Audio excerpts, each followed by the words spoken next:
the moon, under the stars, I wait to find something to soothe my heart. There's a hollow rumble across the way. I heard you say, don't be afraid.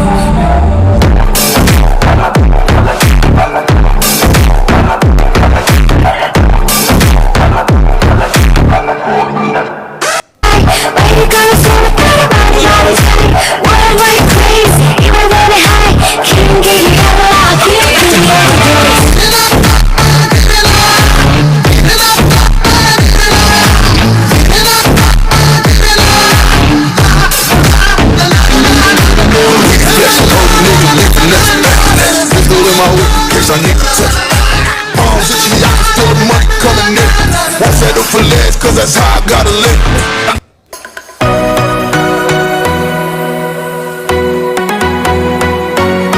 ಎಲ್ರಿಗೂ ನಮಸ್ಕಾರ. ನಾನು ನಿಮ್ಮ lovely star Prem.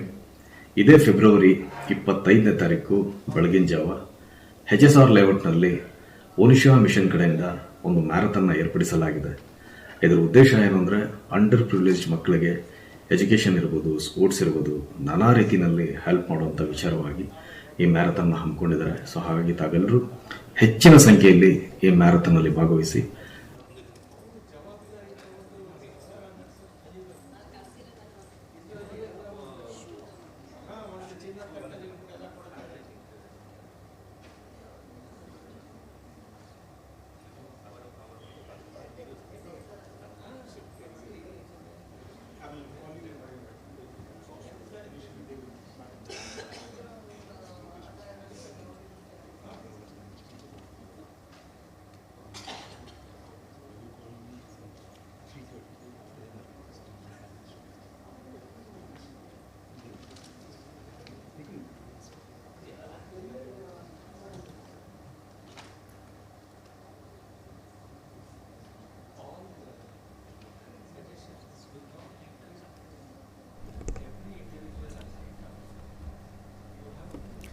Good afternoon. Please make yourself comfortable, and I can request all of you to come to the center of the stage. We will start in a few minutes.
Good afternoon, everyone.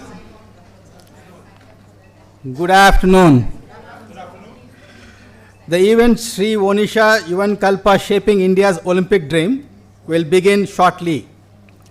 We kindly request all of you to take your seats and settle in. As a courtesy for our speakers and performers, please ensure that your mobile phones are switched off or set to silent mode for the duration of the program. We also request that you remain seated once the proceedings are on, except during transitions, to help us maintain the flow of the event. Thank you for your cooperation. We'll be starting in just a few minutes. Some of our participants are having their coffee, so let's give them a few minutes to start, and a few minutes we'll begin. Thank you so much.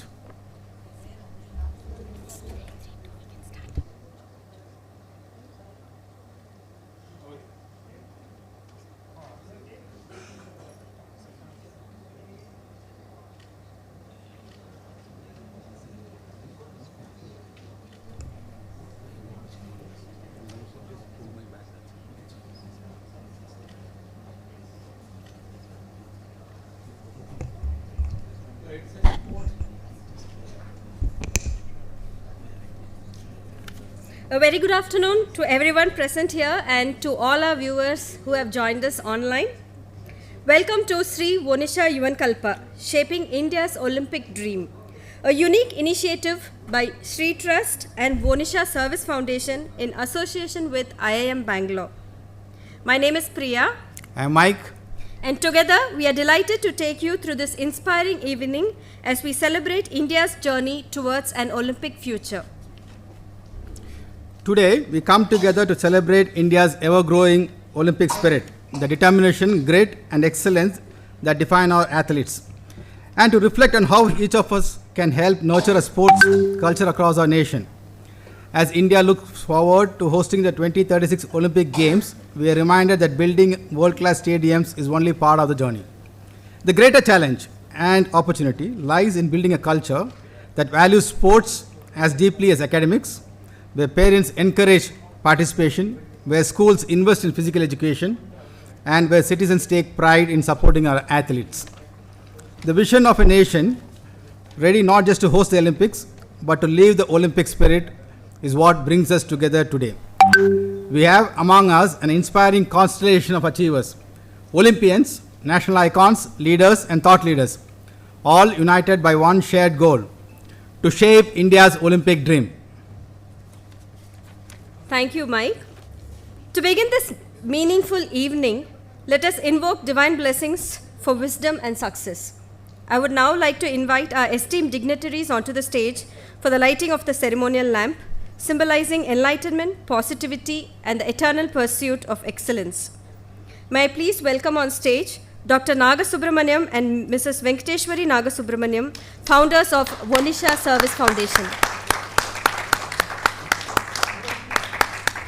Mr. Srinivas Murthy and Mrs. Hema Murthy, founders of Sree Trust. Professor Saurav Mukherjee, Dean of Faculty and Alumni Relations at IIM Bangalore. Mr. Uttanka Sharma, an IIMB alumnus and the Head of Alumni Relations at IIMB.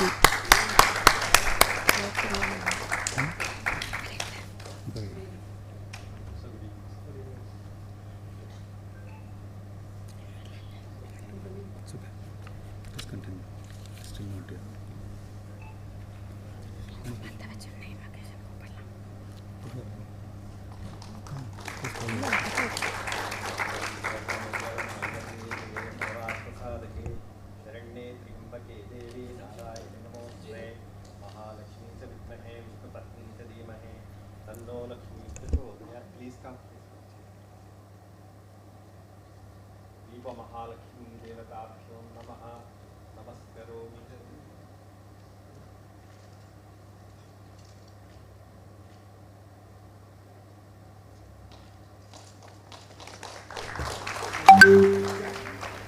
start the program with positivity and grace, let's warmly welcome Anisha to sing the invocation song.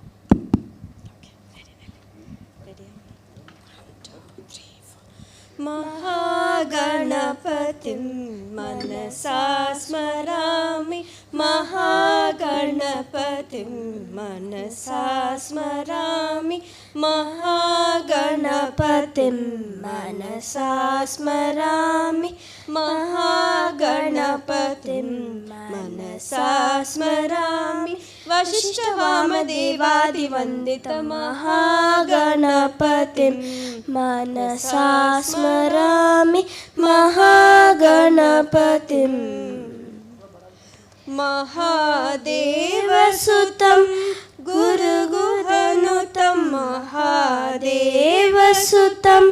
गुरुगुहनुतं मारकोटिप्रकाशं शान्तं मारकोटिप्रकाशं शान्तं महाकाव्यनाटकादिप्रियम् महाकाव्यनाटकादिप्रियं मूषिकवाहनमोदकप्रियं महाकाव्यनाटकादिप्रियं मूषिकवाहनमोदकप्रियं महागणपतिं मनसा स्मरामि महागणपतिम्. Thank you, Anisha and Priya, for invoking divine blessings on this auspicious occasion. Thank you so much. Now, for our welcome address comes someone who strongly reflects today's mission. A wing commander, a physician, a healthcare leader for over 3 decades. He has served the nation with distinction as an Air Force veteran. Dr. A. Nagasubramaniam co-founded the Vonisha Service Foundation along with his wife, Srimati Venkateshwari, which has impacted over 3,000 students, supported over 400 women, and uplifted 25 different communities across Karnataka. He believes Olympic medals aren't just won in stadiums, and they begin in classrooms, in families, and in communities that say, you can do this. Please put your hands together to welcome the co-founder of Vonisha Service Foundation, Dr. A. Nagasubramaniam, for the welcome address.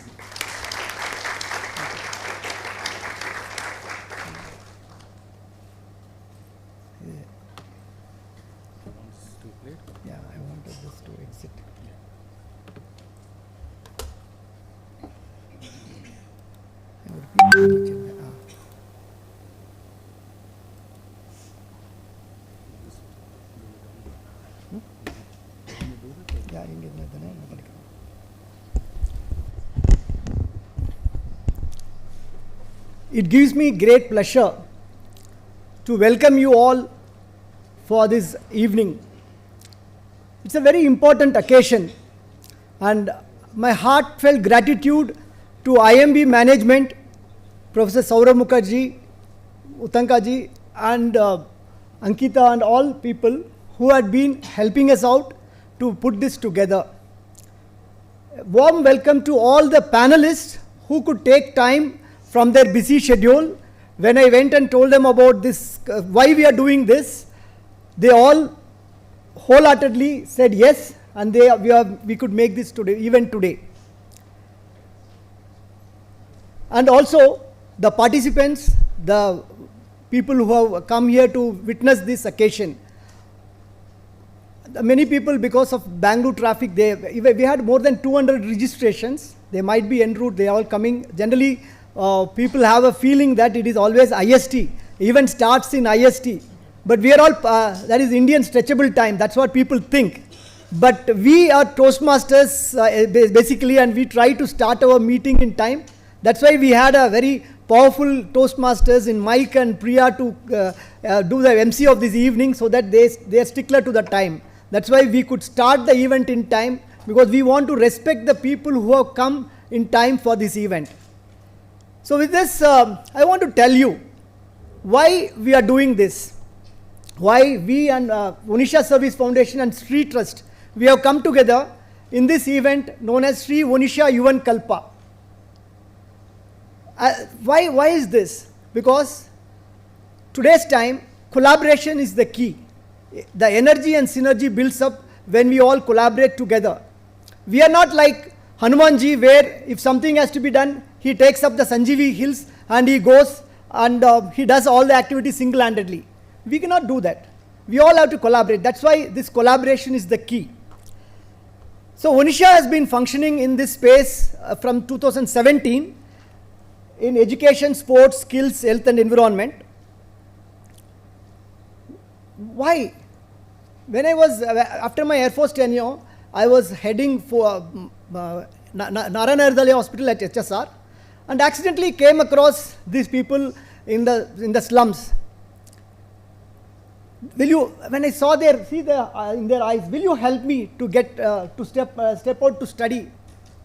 So this was how it all started.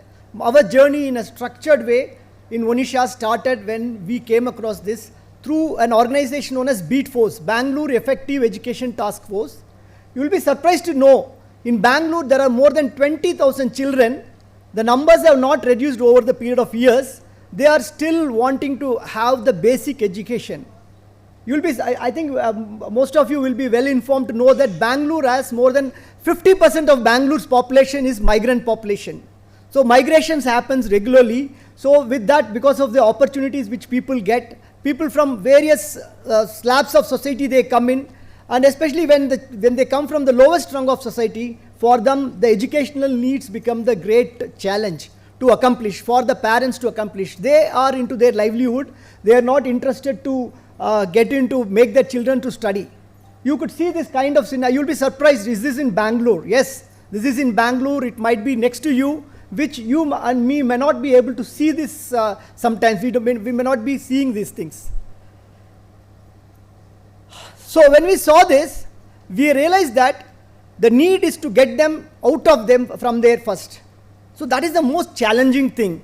To get them to come into schooling system, education system becomes the most challenging things. So because we had this collaborative approach with BEAT Force, wherein various NGOs have come together and collaborate in Bangalore, we also put our hands up and said we will also do something for that. That's how we came here into this space. See that guy. I am hesitant but waiting. Will you handhold me? This question haunted us. We could have just ignored this.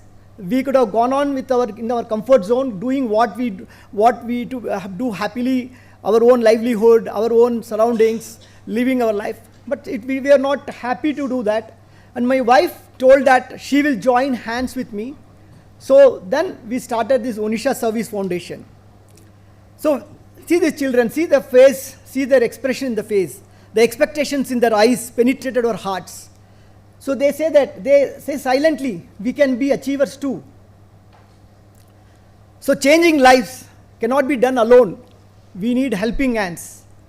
We met one person by name Troy in our journey when we were associated with Bangalore Effective Education Task Force. So he was one person, he believed in us and he supported us, he had mentored us, he had helped us out to make a small beginning in this in the journey of Vonisha. So they helped us to take baby steps, guided us. In each step we got a good guidance, and one of the person here, Sharda has been instrumental in starting our foundation. I want to give a big round of applause to Sharda for helping us what we are. We are an organization. We believe in we are due diligence, and doing things perfectly as required is a key for us. Because of the inputs we received the mentoring and support we received from Sharda, Beat Force, Troy, all of that made sure that we do the things as it is required to do with maintaining highest level of integrity and statutory compliances.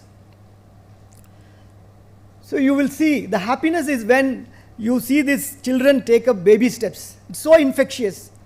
It is a source. I could see a change in my wife's, Mrs. Venkateshwari's, the way she has transformed herself in this journey of service. The happiness she expresses every day, every time when she is making a difference in lives of people.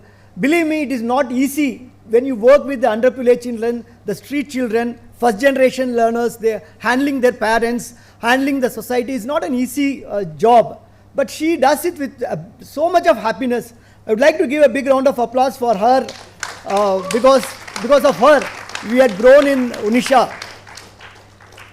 So when we used to have annual days in Beat Force, and in this annual days we used to see to that many organizations come together in this platform, and sports became we could create I realized that sports can create champions from ground sub-zero. One of these days it happened so we had on Friday we had our sports day. Sunday myself and Mrs. Wang, we went to the slums. One of the mother came running and complaining to us that her son is not removing his old shirt. We were surprised. What happened? So then we realized that she, on Friday in the sports day, he won a small medal. That boy won a medal. That medal he was so proud to show to his friends in the slums. Everybody, whomever he could see, was showing them. And he said that, I don't want to remove this. This is very close to my heart. Then we realized what is the importance of sports in this lives of underprivileged. We all think that if you give an education, that is enough. No. Education, sports and skill development, skills, life skills and also technical skills. These are the four powerful combinations which can empower an underprivileged. Each one of us, you know that this is very important. And in today's time, when health has become a premium in various aspects, we neglect it. Post-COVID, there are so many challenges. We find that people dying young. So this becomes a combination. We found that the seeds, sports empowerment, education empowerment and skill development are the key. So started dreaming we wanted to hear our national anthem being sung from Olympic podiums. Is it not your dream also? Don't you think that we should have our Olympic, in every international podium, we should have our national anthem sung? That means our guys from they are on the stage representing our country. That is the dream which we had. And it is possible. Why? How is it possible? I tell this, many of you would have heard this example I tell. Kantara movie, when it came, the first movie came. First 1 week, people did not know about Kantara, did not know anything about that movie.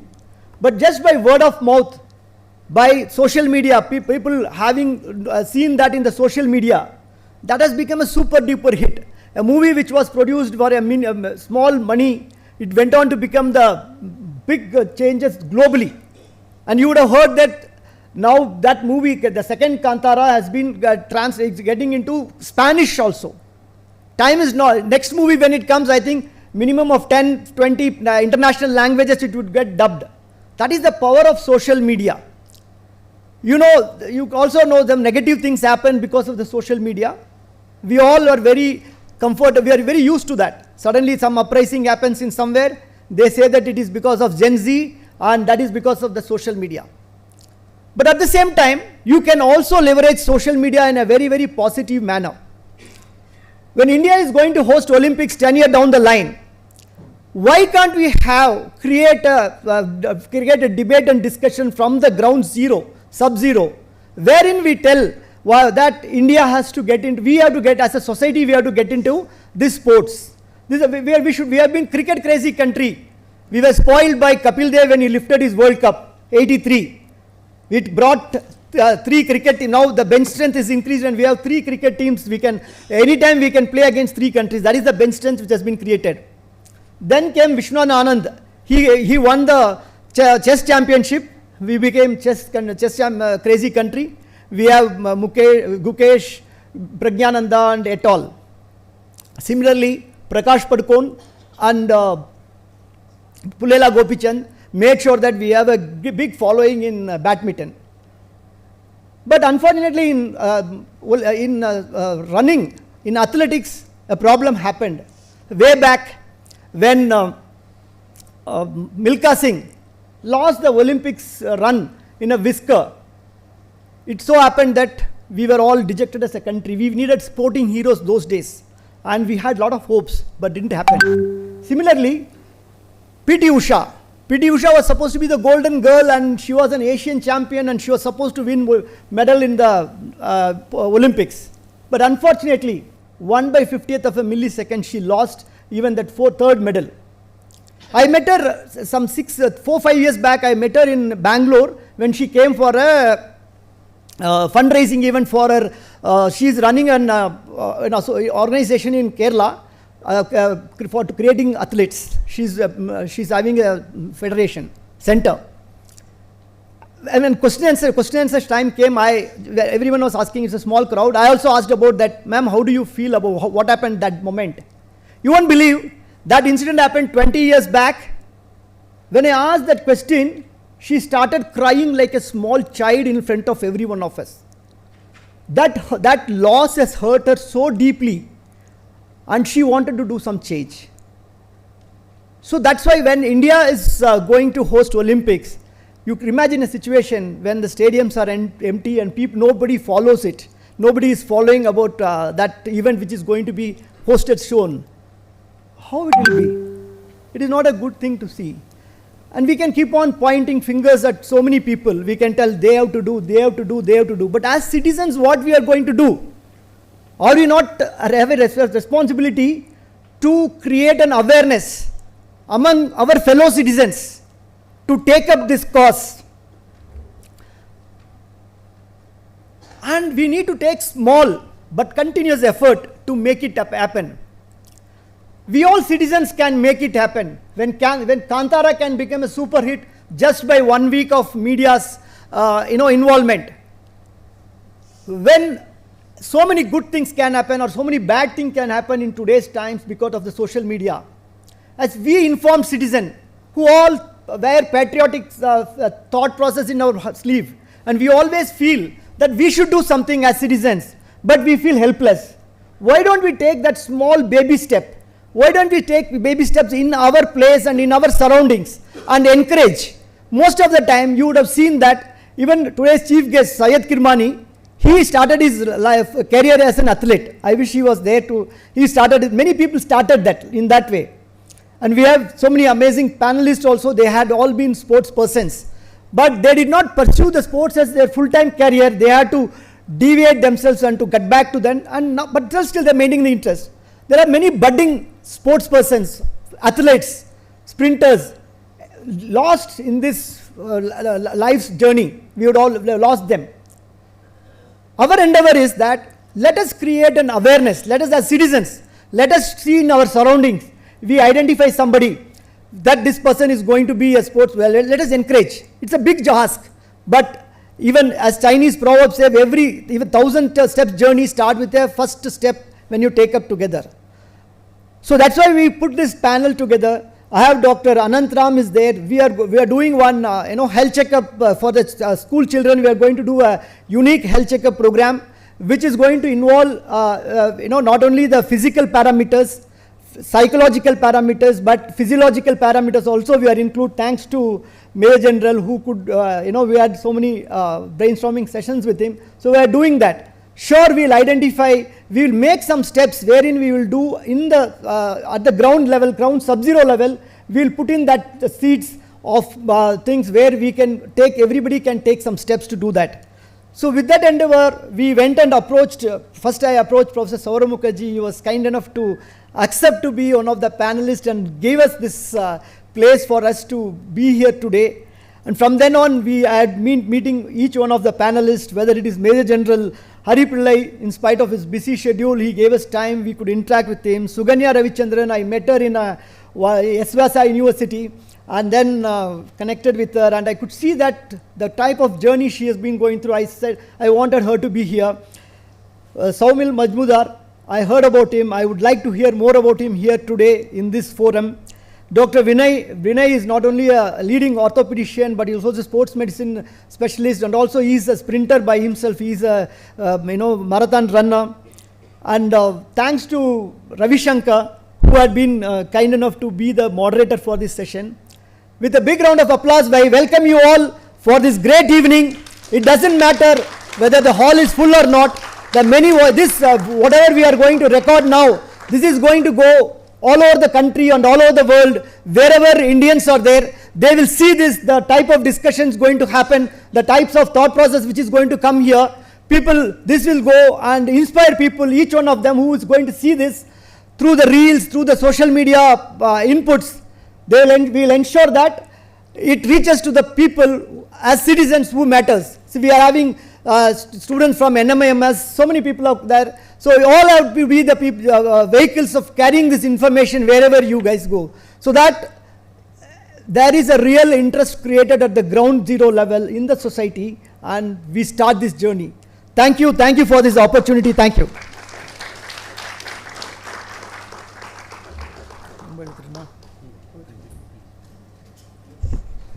Thank you, Dr. Naga. That was very inspiring. I'm sure that we can see the passion that Dr. Naga and his team carrying in the heart for making our nation an Olympic nation, right? It's not a small task, but like he said, every journey begins with the first single step.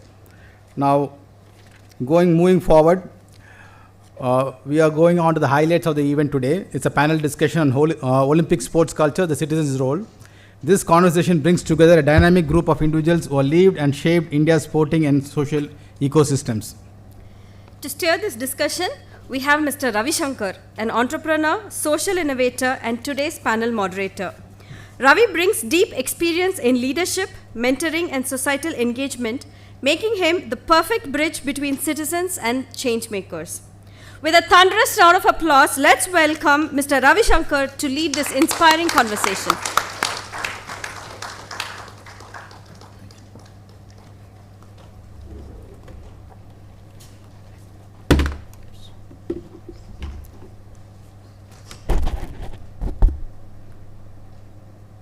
Good afternoon, friends.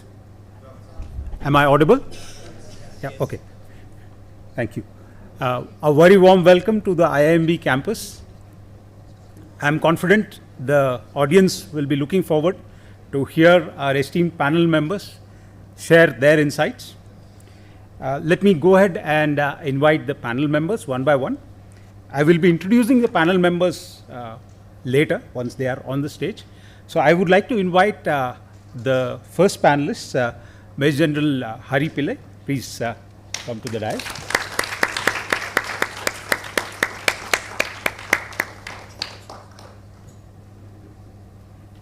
I would like to invite our next panelist, Padma Shri Dr. Malati Holla.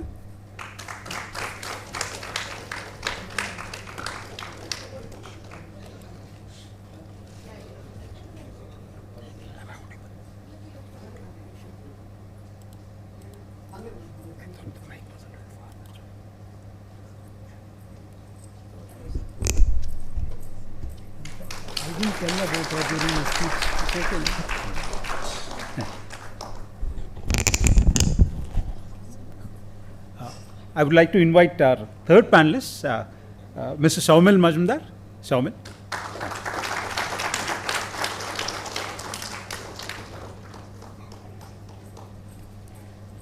I would like to invite our fourth panelist, Professor Saurav Mukherjee. Please.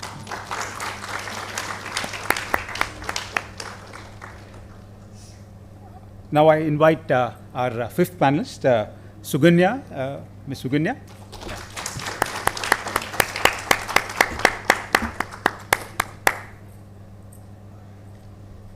Finally, I invite our sixth panelist, Dr. Vinay Kumaraswamy. Please come.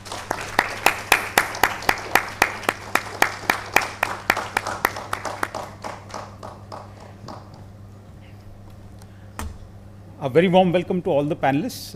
I am sure all the audience members are looking forward and very eager to hear you, to learn from you, as well as to get inspired by you. Ladies and gentlemen, you must have been wondering why a topic like this has been selected.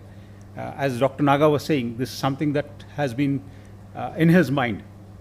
And you also must be wondering why, what is it that citizens like you and me can really do to bring in Olympic sports culture in our country. After all, there is a ecosystem existing in this country. We have sports federations which manage individual sports. We have athletes who train hard, compete in international and national events and win medals for the country. We also have the government supporting through investments in infrastructure. We also have many public sector companies, private companies, armed services supporting sports and sports people, sponsoring events. What is it that we individuals can really do in contributing towards this cause? I'm reminded of one particular event that happened not so long ago. And this event was absolutely unprecedented. This was something that happened so very quickly that none of us could really prepare for it. But all of us contributed, all of us rose to the occasion. The entire nation rose to it. I'm sure you must have guessed it by now. This was the COVID lockdowns. It was the contribution of each one of us that made our country overcome this challenge. I am confident if each one of us is able to step forward, we will be able to contribute towards this cause too. Our nation is now embarking on the objective of becoming a developed country. And like all the other developed countries, India also needs to become an Olympic superpower. We are fortunate to have a very distinguished panel who have been contributing and continue to contribute still towards this cause. Let's look forward to hear them, to learn from them, and to get inspired from them. Let me also tell you about how we'll conduct this panel discussion. I will introduce one panelist in detail to you, and then I will ask the panelists to give an opening statement for about 4 to 5 minutes. After that, I will introduce the next panelist and give the panelist introduction. And once we have all the panelists deliver their opening statement, there will be a brief round of follow-up questions from my side to the panel members, followed by questions from the audience. I would like to request the audience to keep their questions ready at the time. Make sure that your questions are very brief, because we want to make sure that we give as many members of the audience a chance to ask their question. And when you ask the question, also make sure that you direct the question to a particular panel member. So let's get started with the panel. I would like to introduce the first panelist round. The first panelist, Major General Hari Pillai. He is an alumnus of Sainik School, Kajakutum, and National Defence Academy and Indian Military Academy. He was commissioned in the Maratha Light Infantry Regiment in June 1989. He is a graduate of the Defence Services Staff College, the College of Defence Management, and National Defence College. He has commanded an infantry battalion in counterinsurgency operations in Jammu and Kashmir, a mountain brigade in the northeast, an infantry brigade group in the United Nations, and has been the general officer commanding of a sub-area. He's had several staff and advisory assignments and has also been the Director of Information Operations at Army Headquarters, handling media and information domain. In the past, he was in the field of sports administration, as he was the officer in charge of training at Army Sports Institute in Pune. This institute is the crown jewel of Indian Army's Mission Olympics program. He has been responsible for talent scouting, selection, training, and management of sports person. And currently, he is the Additional Director General of Recruiting at the headquarters Bangalore recruitment area. Ladies and gentlemen, please welcome Major General Hari Tilak.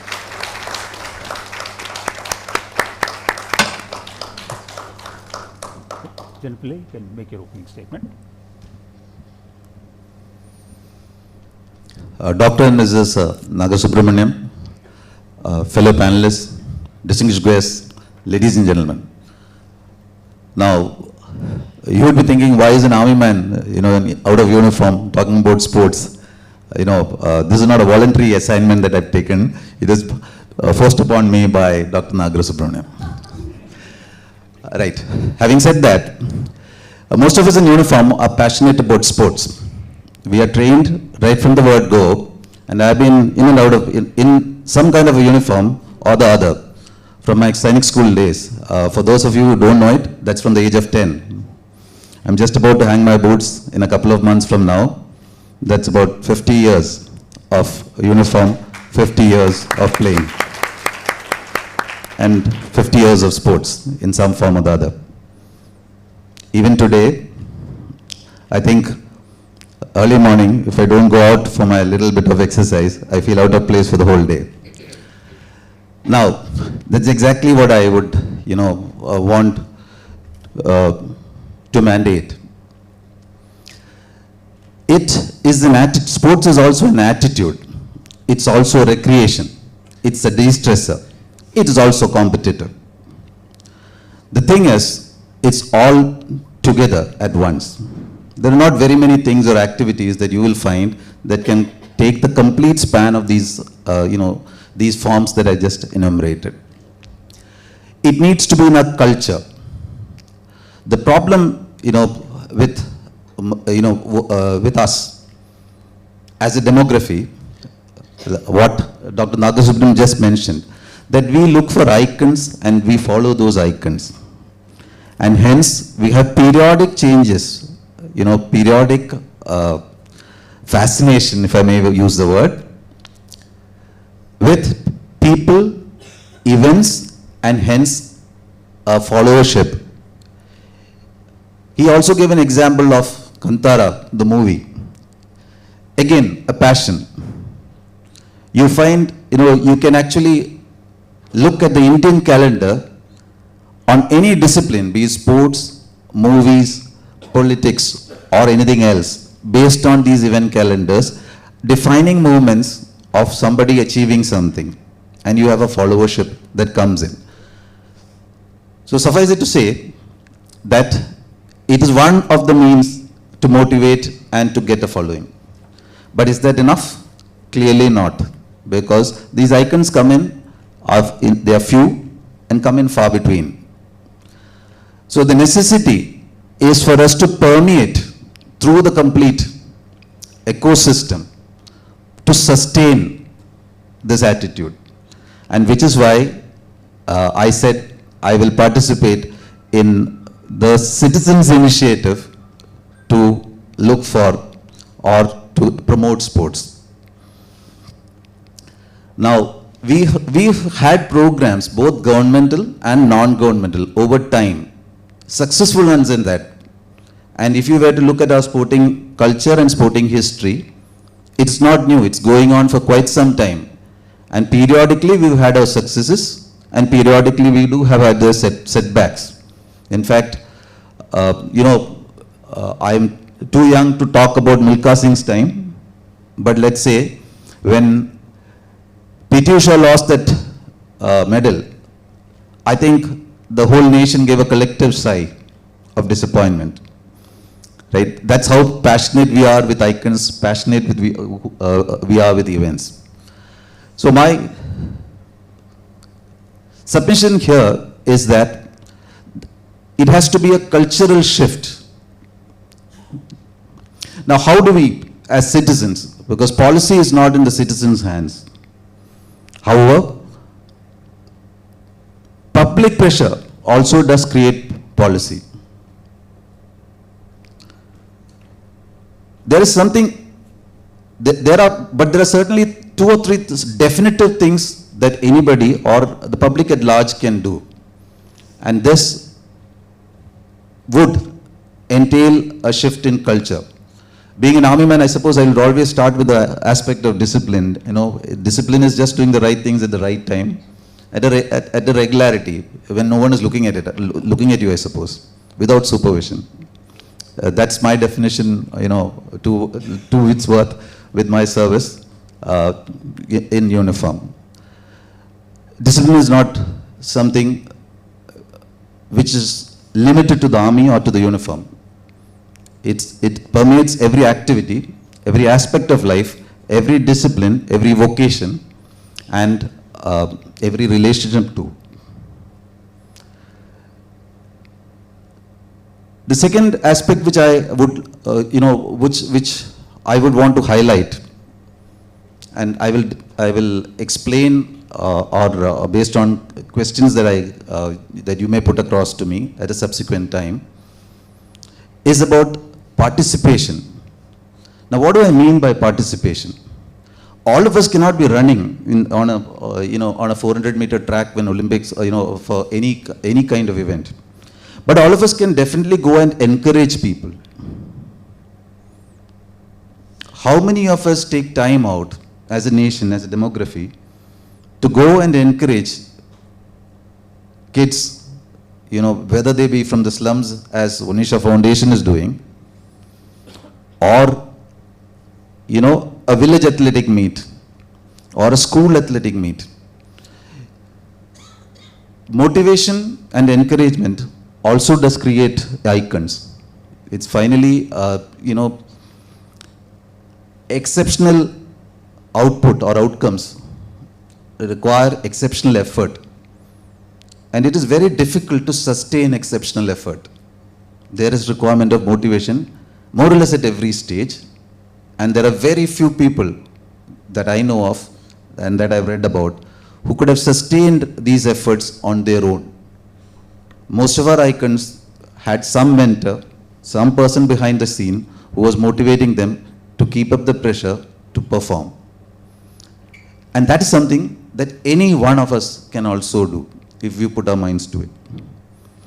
The third, and the last that I will say now in my opening statement, is about civic sense and responsibility.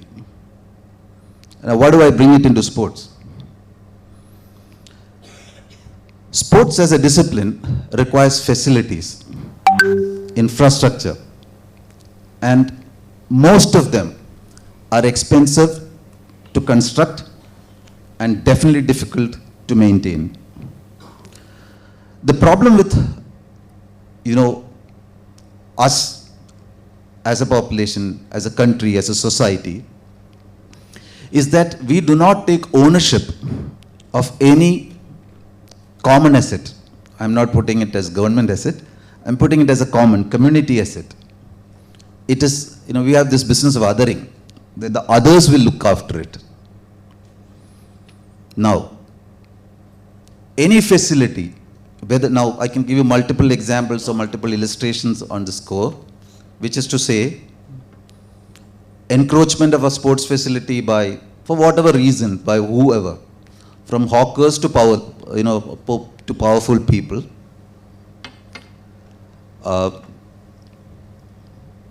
from institutions like the municipal corporations or the panchayats or whatever, and the neglect that they do. These are all possible to be influenced or checked by ownership. Now, I also that's the civic responsibility part of it. I also said about the ownership part of it. That is maintaining and taking care of all these facilities. Again, it's not only about yourself, it's also about preventing others from misusing, a chair or a gym equipment, which is, outdoor gym equipment or an indoor gym or anything that is left for public good. We go even to our best airports or to our railway stations or the metro, you would find misuse of a lot of equipment and facilities that are there. Now, this is not a one-off. this is something which has permeated our society, and that's why I said the sense of ownership and othering. It is to the other's responsibility. I've been just allotted 4 minutes, and I think 3 or 4 points at this point of time is more than sufficient for me to put across why, as citizens, we need to change. We need to make a cultural shift to encourage the development of the country in every single field, sports being just one of them. Thank you, and Jai Hind. Thank you very much, General Pillai, for your opening remarks. Now, I would like to introduce our second panelist, Dr. Malati Holla. Dr. Malati Holla was struck with polio at the tender age of 14 months. She had to undergo 33 surgeries before she could gain function of her upper body. Although she was wheelchair bound, there was no limit to her enthusiasm and ambition. She underwent extensive physiotherapy and training to compete in athletics. She participated in events like javelin, shot put, discus throw, and wheelchair racing. After winning several domestic competitions, she started competing internationally. Her first international competition was the Seoul Paralympics back in 1988. She's won a record 393 gold medals, 27 silver medals,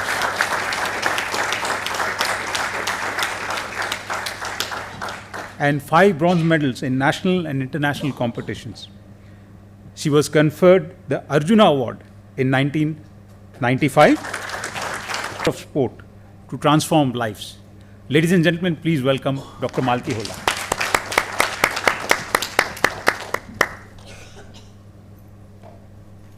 Very good evening, everybody, my co-panelists and all the audience. Dr. Naga sir, ma'am, Venkateshwari ma'am, Sharda ma'am. I got this poliomyelitis when I was just 14 months old. Then when I was 3 years of my age, I was admitted to one of the hospitals at Chennai. I spent 15 long years in the hospital, undergoing 39 surgeries and some 20 odd fractures. Then I came back to Bangalore for good after 15 years, continued my education. Sports, of course, I was not passionate at all. I didn't know what is the sports at all. Those days, no social media, nothing, no publicity, nothing for the sports.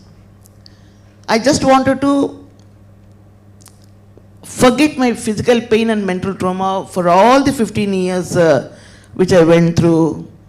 Because the entire of my childhood, went on with the physical pain and mental trauma. No family bondings, no parental love, nothing. So this I wanted to get rid of it. I just wanted to strain myself, my body, I wanted to strengthen my shoulder because it helps me to move my wheelchair or walking with the calipers and crutch and all, Shoulders are very important, hands are very important for people like us. So I wanted to strengthen them, that's all. Then I joined in the Kantirava Stadium for the physical exercises and all. Slowly I was attracted seeing the normal athletes playing for the training themselves there. Then slowly I was also fascinated and joined the sports. Went on, started my second journey in the sports. I think those days of my childhood made me mentally strong. Though I was very weak physically, all my physical pain and mental trauma, it molded me into a fantastic and gorgeous queen. So today I'm sitting on my chariot. I never regret of my disability at all because it's a God gift for me. And it made me who am I. And then also no regret when I look back at all. Because all the negativity, all the physical pains and mental trauma, I made into a positivity, all the negativity aspects I made into a positivity and live like a wonderful human being. I'm trying to live like a wonderful human being. all the 39 surgeries were not the super duper surgeries, 60 to 70% were the hopelessly dropped because of my doctor's mistake or my childhood play, anything, whatever it may be. But each and every surgery taught me I wanted to become a doctor by profession, because not to serve the society, of course, but each and every time I peep into the operation theatre, I used to challenge the doctor who used to operate me. Every time you're cutting one of my nerves or bones or tissues or muscles, you're paining me a lot. Followed by the physiotherapy and plaster of Paris, everything. Almost 6 to 7 months I should be on the bed motionlessly. And all my education, all my studies, my teacher used to come to my bed and teach me. See, these and all, mentally used to trouble me. So I used to challenge the doctor. One fine day I become a doctor and see that one of your nerves or bones cut.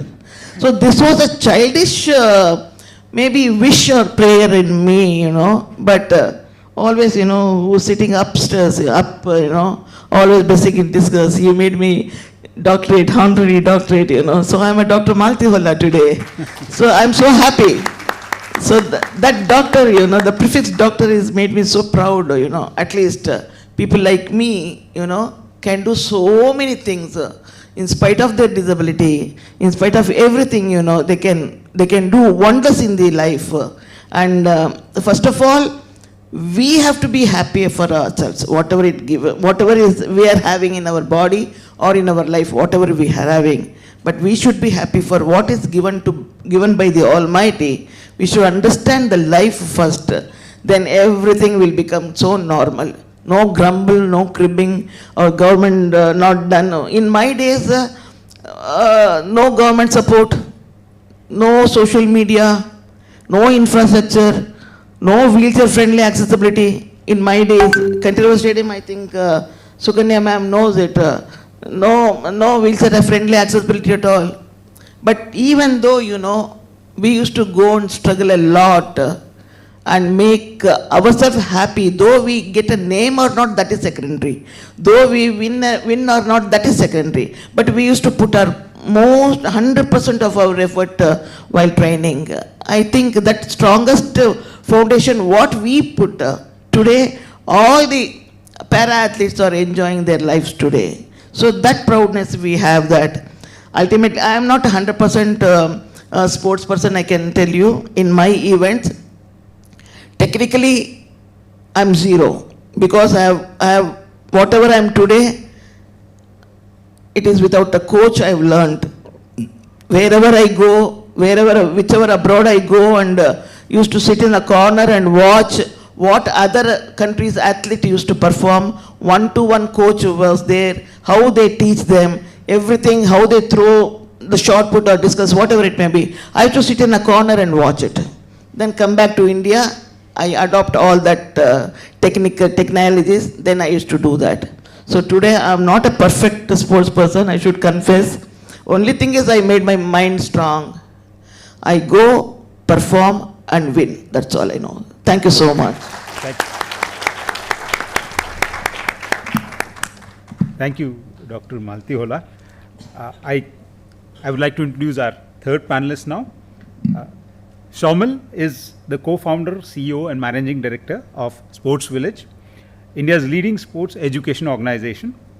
Their aim is to get 100 million children to play and transform them into champions in life. This was started in 2003 and it partners with schools, academies, parents, brands, CSR donors and governments, helping them integrate their goals of holistic development of children. Till date, Sports Village has touched over 60 lakh children and partnered with more than 18,000 schools through its various programs. Saumil has also received the CII Emerging Entrepreneur Award and has been recognized as one of the top 50 leaders influencing education by Education World. Saumil has been a core committee member of the National Sports Education Board, CII National Committee on Sports, and Delhi Government's Curriculum Reform Committee, amongst others. He is a distinguished alumnus from IIT Bombay. He is also an alumnus of IIM Bangalore. He has a basic mountaineering degree from Nehru Institute of Mountaineering, Uttarkashi. And if this wasn't enough, he's also a black belt in karate. In his endeavor of getting 100 million kids to play, he's also co-authored a book titled Get Kids to Play, which is making waves in the parent and school leader community. Ladies and gentlemen, presenting to you, Saumil Majumdar. Thank you. First of all, Dr. Naga and all the organizers, thank you for having me. Always good to come back to campus and great to be on this panel. I just had maybe 3 broad points and some thoughts on success when you talk about Olympic dreams.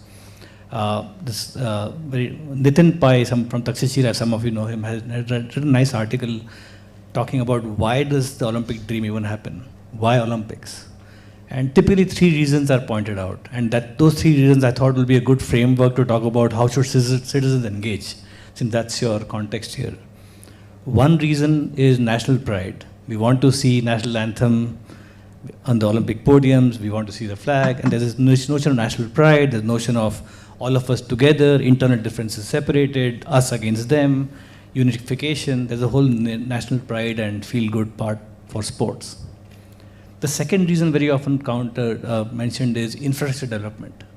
Infrastructure is not just stadiums, but also the metros, also the roads. Cities get a facelift because the whole world is going to watch us as a country.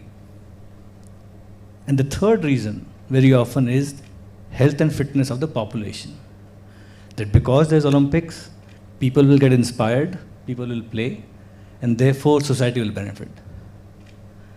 The second and third, the infrastructural development and the health and fitness, are very often touted as the legacy of Olympic movement, because the Olympics require huge investments. And justification for the investments are typically given in these terms, it's called legacy. Now there is a moot point that legacy in the past Olympics has not really worked out the way people thought. And therefore it's important for us as India, if you look at Olympics, to really interrogate how do you want to define legacy? How do you want to define success? Now taking these 3 points and connecting to the whole notion of citizens' role, let's take the first one, right? Inspiration. Olympics, yes, participation, yes, going and watching. But I think we have to ask ourselves, will we only watch the IPL? Or will we also watch the game next door? Will you also watch the neighborhood tournament? What are we willing to spend our time and energy on and money on? I think the fundamental point that I want to leave with that the citizen's role starts with citizen's choice. We make choices and that is getting reflected in the market. IPL has high value, India-West Indies match has no people watching it. These are choices people are making. Both of them are cricket. They're choices we are making. An athletics tournament in the Kantira might not have enough people watching, but an IPL match or an India-Australia match in the case Chinnaswamy Stadium might have. They're choices we all are making.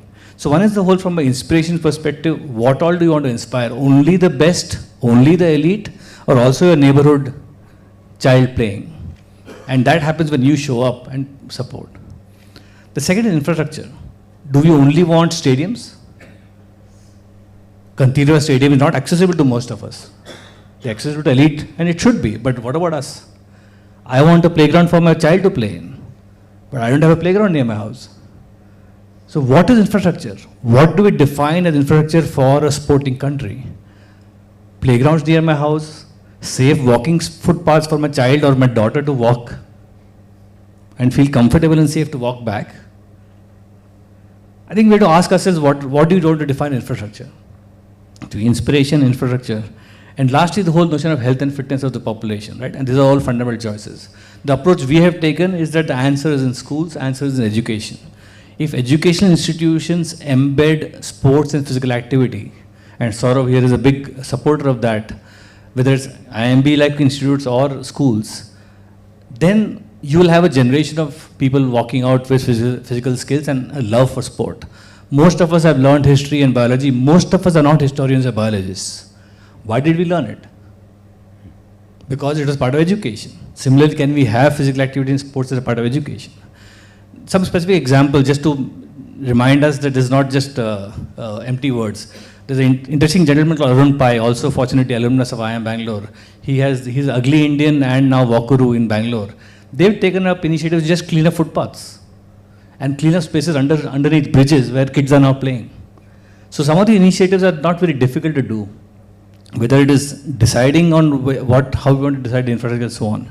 So I want to leave with a question to define success. What should the Olympic dream be? Should we have an Olympic dream of 100 gold medals, but a generation of unfit citizens? Should we have a dream of fantastic stadiums, but no playground to play? I think the pendulum has shifted on this side. We need to finally kind of find a way to bring it to a balance.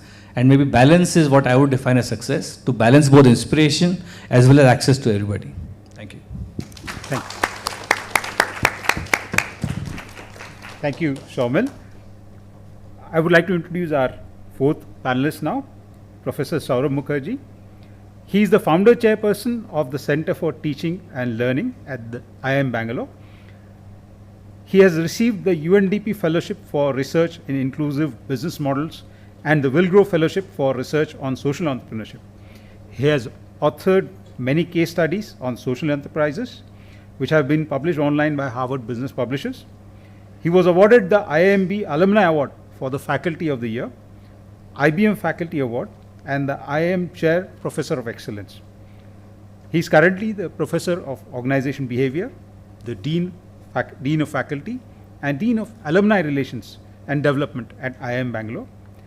Another of his extraordinary achievements is that he is also a marathon runner.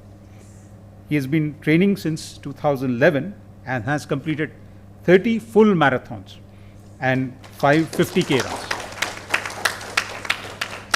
Ladies and gentlemen, please welcome Professor Saurabh Mukherjee. Thank you. Yeah, good for adding that last bit. Otherwise, people would be wondering, what am I doing here? It's really inspiration to sit among these people. You know, Dr. Malti, she has won so many gold medals. I was thinking if I sit next to her, maybe a few of them will come to me. Yeah, so that's. So the question is that, you know, how do we build a culture so that we meet our Olympic dreams? And let's start thinking about it. If we really manage to get the 2036 Olympics, then the boy or the girl who will get those medals, how old do you think he or she is, and what exactly he or she is doing today? So if you assume that the average age of a Olympic medal winner is about 23, 24, depends on the event, etc., then we are 11 years behind that. So this boy or the girl is about, what, 12 years old, 11 years old? And if that boy or girl is not really practicing very hard, not getting the right food, not sleeping enough, and not have a coach, then there is no chance that he or she is going to win a medal in the Olympics. Right? So the time is really very short if we have to realize our dreams of 2036. And how does one win an Olympic gold medal? I mean, apart from the lot of things that are talked about and a lot of things that are obvious in terms of practice and talent, etc., there is a huge chance of luck. There's a huge factor of luck. I mean, to reach the finals, hard work, talent, everything will take you to the finals. But the difference between winning and losing out on the medal at such a high stage is a matter of chance. And people were talking, Dr. Naga was talking about P.T. Usha and Milkha Singh, both of them finishing fourth. I don't know how many of you looked at this year's World Championship in Tokyo.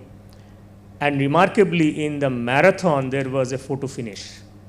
Now, let me put this into perspective. A marathon is 42.2 kilometers.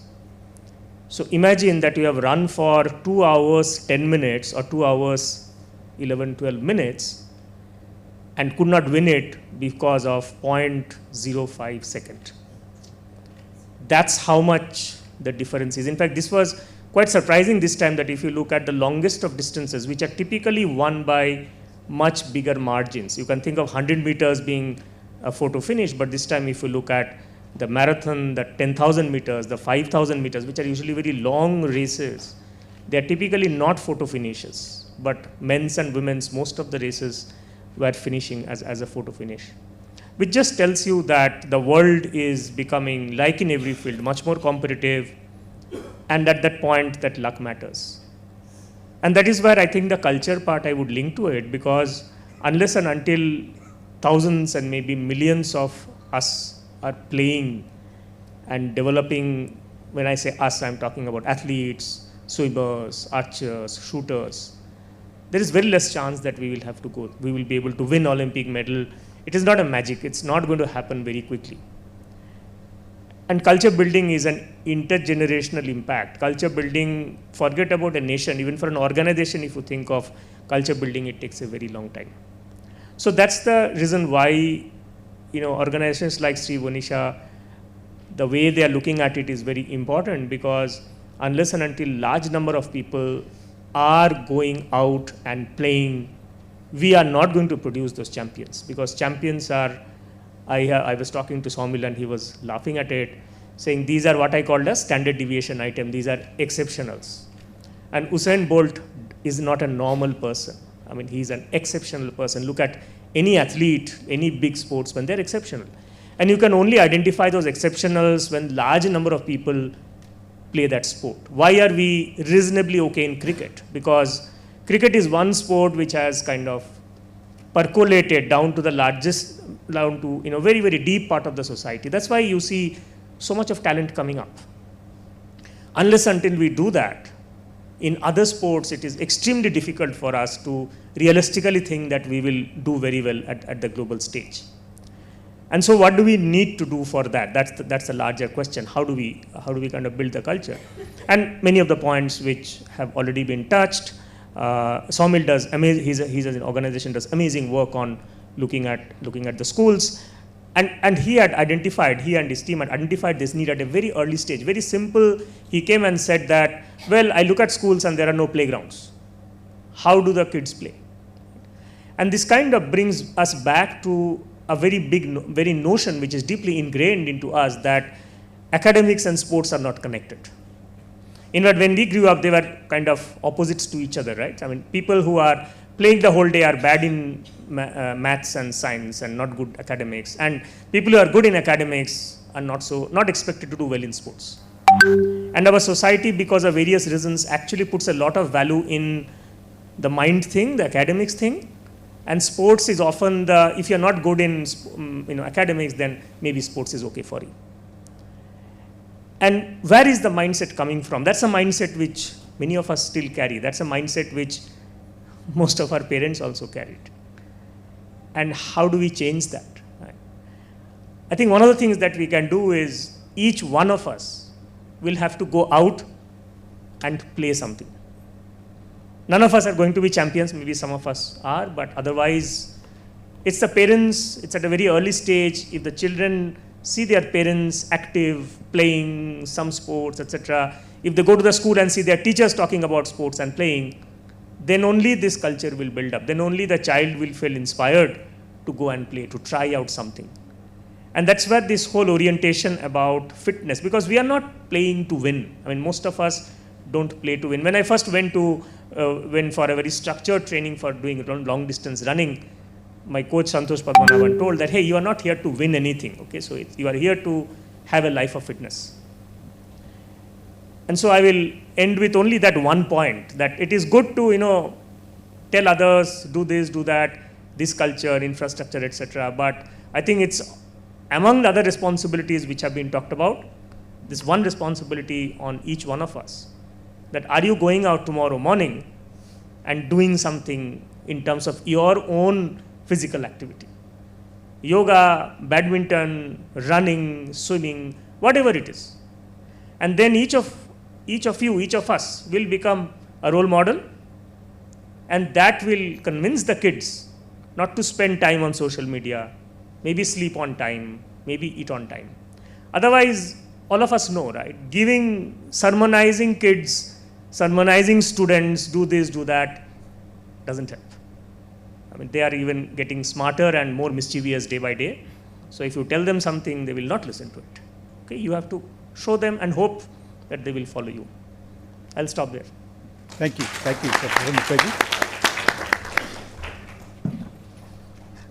I would like to introduce our next panelist, Suganya. Suganya is a dedicated yoga and fitness professional. Over the last 18 years, she has helped individuals transform their bodies, lives, and minds through holistic practices. She's a certified yoga instructor and yoga practitioner. She blends traditional yogic science with modern athletic training to create powerful wellness programs. As a champion athlete, she has represented India in several Masters Athletic Championship. She's won 4 golds and a silver in Singapore Masters Athletic Championship in 2024.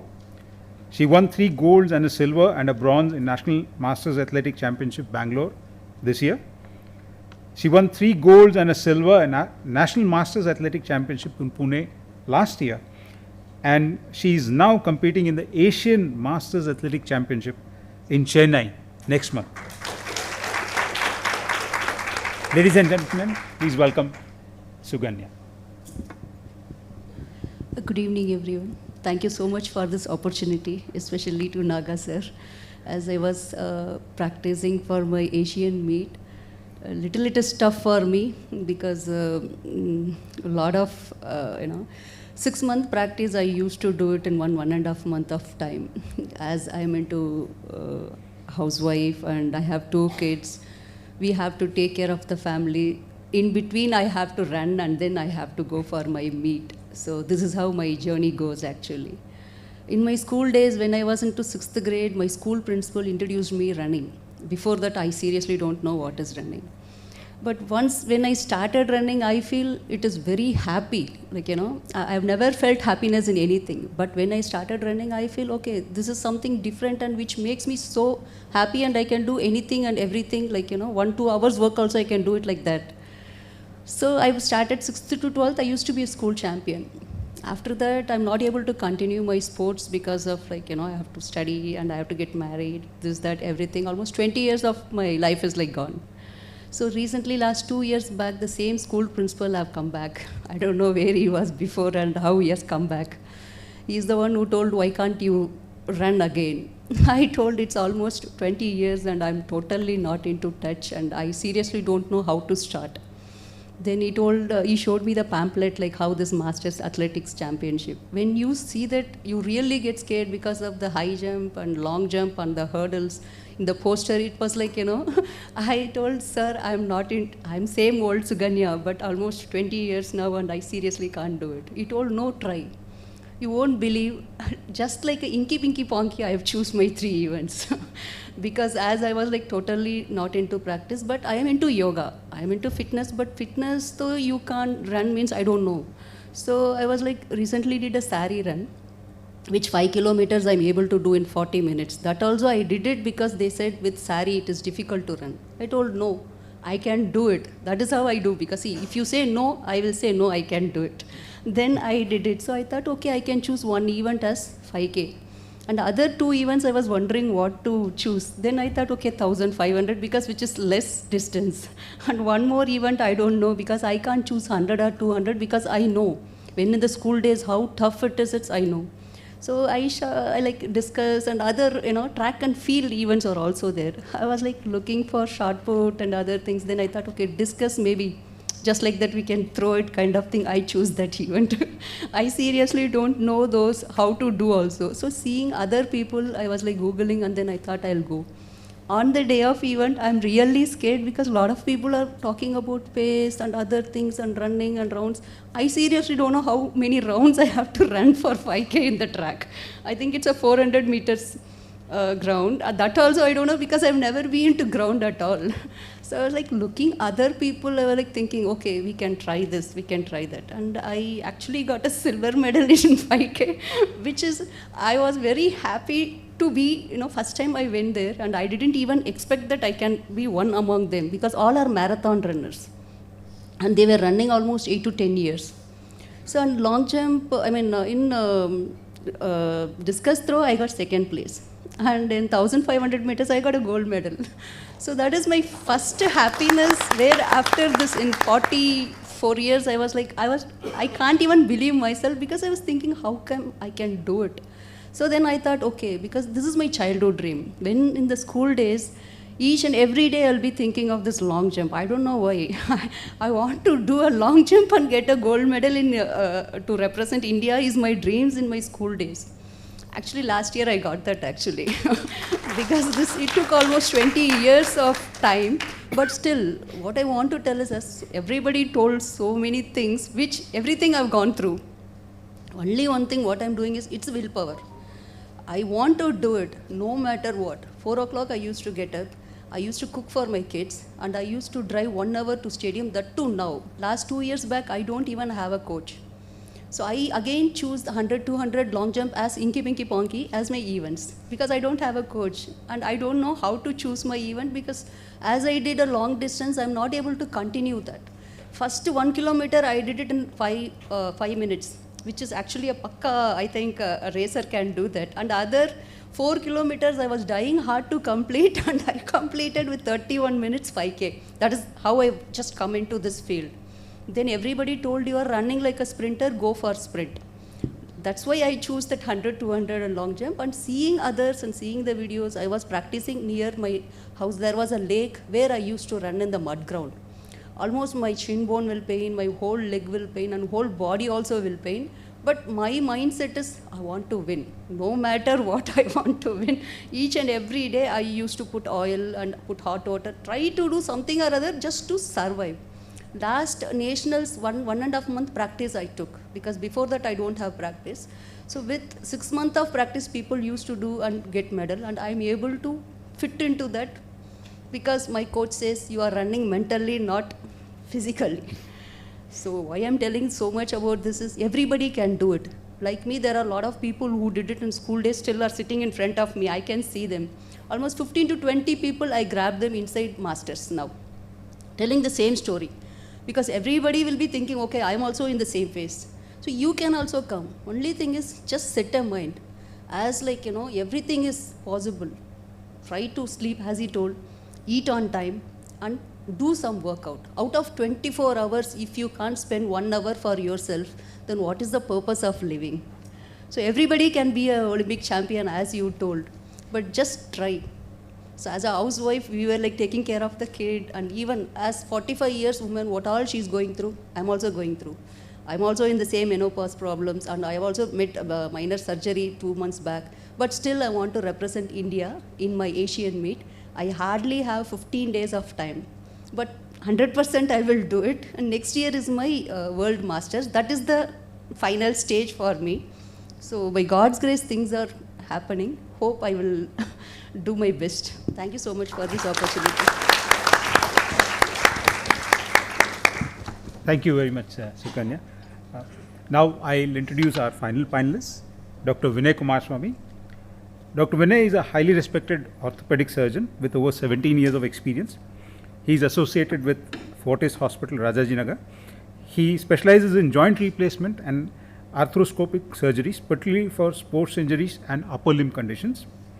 His area of specialization includes keyhole surgery of knees and shoulders, sports injury management including ACL reconstruction and ligament repair, joint replacement surgeries including knees and hip replacements. He has special interest in upper limb pathologies and complex shoulder procedures. He has an MS in orthopedics from Banaras Hindu University, DNB in orthopedic surgery, and he is also a member of the Royal College of Surgeons. In addition to being a surgeon, he is also a renowned academician. He has authored more than 15 papers in national and international publications. He was awarded the Best Young Achiever by the Bangalore Orthopedic Society in 2015. Ladies and gentlemen, please welcome Dr. Vinay Kumar.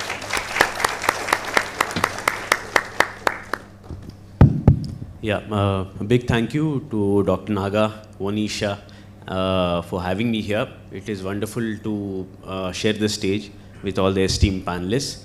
I would begin with the story of how I became a doctor.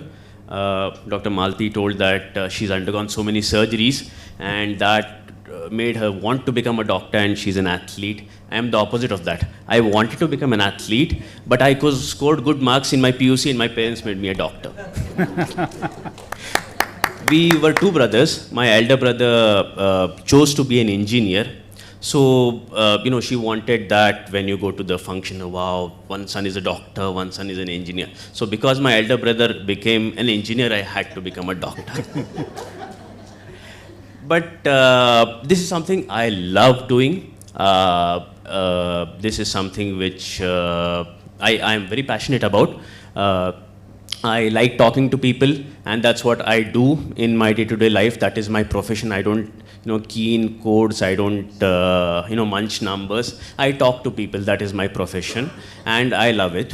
And after I became an orthopedic surgeon, right now I am a sports injury specialist.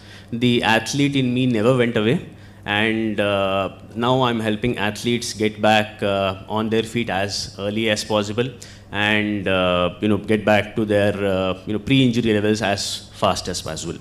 I am also a full marathoner, not as many marathons as you, sir. I've done 9 full marathons till now. January 2025, I did the Mumbai Marathon, where I ran 42 kilometers. So I have a medal hanger in my clinic that states marathoner with some 20 medals there, and that inspires my patients, and it's a conversation starter also. So people keep talking, they start talking about their sports journey. So we are here as citizens to find out what we can change to make our country win more medals in Olympics and become a healthier country. I'll talk about 3 actionable points that we can do by making you understand how injuries happen. I am treating injuries, but how do injuries happen? So we'll start that by understanding, and I'll ask you a question. There is a badminton player, and he hits a badminton smash. How much power is being generated in the badminton smash by the right shoulder? I'll allow 2 guesses. Guess number 1. What percentage of power in a badminton smash comes from the right shoulder? 50%, yes, guess 1. Second guess? 80%. 80%. Okay, so one guess is 50%, other guess is 80%. The answer is 13%, 1-3. 13% of the power is generated by the right shoulder in a right-handed badminton shuttler. Where does the power come from? The left hip. I do that and I hit a badminton smash. How much power can I generate? I do that, or I jump and then hit a badminton smash. How much power can I generate? So the actual power comes from the opposite hip. If there is a right arm fast bowler, if he does that, how much speed does he generate? If he runs from there and then does that, how much power does he generate? So you all heard of tennis elbow? Yeah, well, quite common. So tennis elbow happens because of weak shoulders. The shoulder is not able to perform adequate function, and the weakest link in the kinetic chain breaks. So if there is a person who is getting repeated upper limb injury, he's probably got a very weak lower body. So actionable points is, if you want to prevent injury, you got to have a strong body, not necessarily that part which is used in that sport. So if there is a tennis player, he keeps getting frequent shoulder injuries, maybe he has a very weak lower body because of which he's not able to run to that place quickly and pick up the ball from there, and he's putting more impact on the right shoulder. So injuries, yes, do happen in that moment, yes. You're running, suddenly your ankle gets twisted. That is one form of injury. But most common form of injury that we treat in athletes are cumulative injury or repetitive injury, because of doing the same activity again and again, and that part gets injured. So if you want to remain injury free, then you got to have a strong body, your entire body, not just that part. So if you have a kid who's into badminton, he's good at badminton, you got to put him into swimming also. You got to take him to the gym also, so that he remains injury free, so that he or she develops a strong body. Okay, I do a lot of ACL surgeries. ACL is one of the more common ligament that gets injured. If I want to quote some famous name, Ravindra Jadeja had an ACL tear he was out, he came back from cricket. Rishabh Pant had an ACL and MCL tear, which was not a sport injury. Okay, it was a car accident. So when I operate on an athlete, I tell them that you're out of sports for 8 months. Athletes would know, athletics has a very small turnaround time. Every minute is important. Every hour of training is important. If I tell them on the operation theater that you're going to be out for 8 months, that is a big psychological jolt, and that affects their career a lot.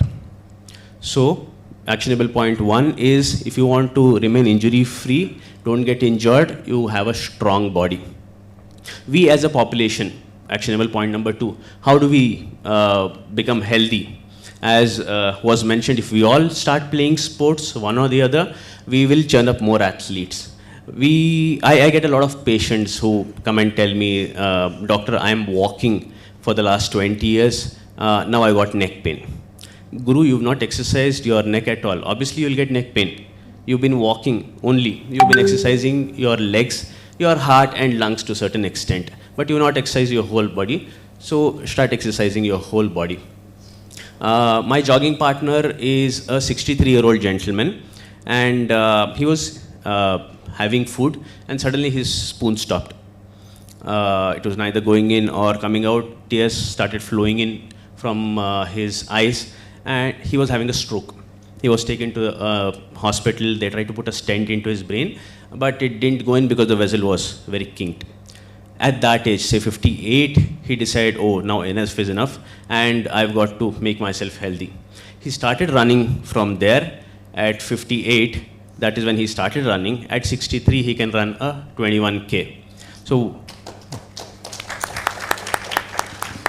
what is your reason not to exercise every day? So, pick up some exercise on a day-to-day basis, even 4 days or 5 days a week. Do some kind of exercise which involves the whole body. Swimming, gym, yoga, walking is an incomplete exercise. Okay, it exercises only the lower body to some extent and heart and lungs.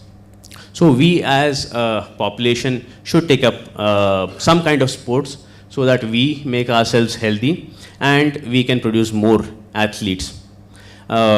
Children don't listen to sermonizing. They ape. The only way you can teach children and the only way they pick up is aping. They do what you do. Okay, so be good role models for your children and for people around you and have a healthier life. Third is the kind of diet.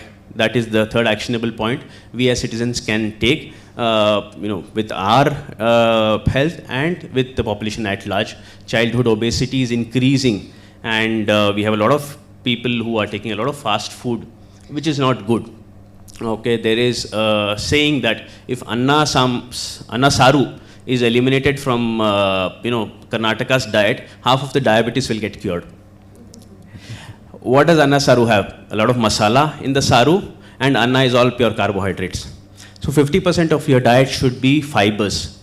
If you have a plate full, half of it should be fibers and a lot of proteins and some amount of carbohydrates. So we all should improve our diet to include a lot of vegetables in our diet and a lot of proteins. Proteins is less in diet. 38% according to statistics of India is vegetarian. I was surprised to see the people around me, and when I went to the statistics, but statistics say that 38% of population in India is vegetarian. Vegetarian diet is a little low on proteins, so you try to include a lot of proteins in your diet. Vegetarian proteins are broccoli, milk, curds, dairy and all that. So 3 actionable points we as citizens can take is strengthen our whole body, then you will not have injuries, and involve yourself in some kind of sports or the other. And the third one is improve your diet. Thank you very much. I'll close at that. Thank you. Thank you very much. Sir, ma'am, so I didn't introduce her when I was speaking, just because I want you to hear what I'm going to tell about sir. If I take it for that. Yeah. Sir, when I went to invite ma'am, I saw your name there. Because I was thinking about you and it so happened. Ma'am, then I came to know through ma'am that... Where did you see I wanted her to come. You know what I did? I saw the name and connected like this, ma'am, sir is coming. Then she immediately said, I will come. And she has been kind enough and very inspiring for us. She came today, sir. Yes, sir. Thank you, sir. Thanks. I must let everybody know. Hello, everybody. Good evening to all of you. Good evening.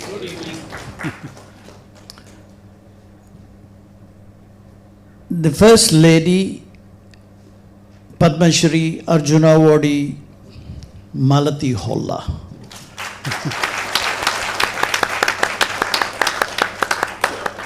And she had a doctorate. And I'm a big fan of hers. The day I met her and found out who she was and what a lady she is, what an inspiration, what a motivating lady she has been.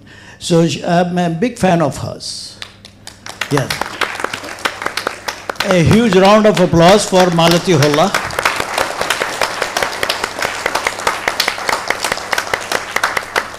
I don't know if you all are aware that she has won she's a para champion in shot put and discus throw on a wheelchair. She's a silver medalist in the Olympics. Another round of applause for her. He is Mr. Sree from Sree Trust, rural NGO, where we are both of us working together. How nice, how nice, how nice, how nice. Yeah, sir. Thank you, sir.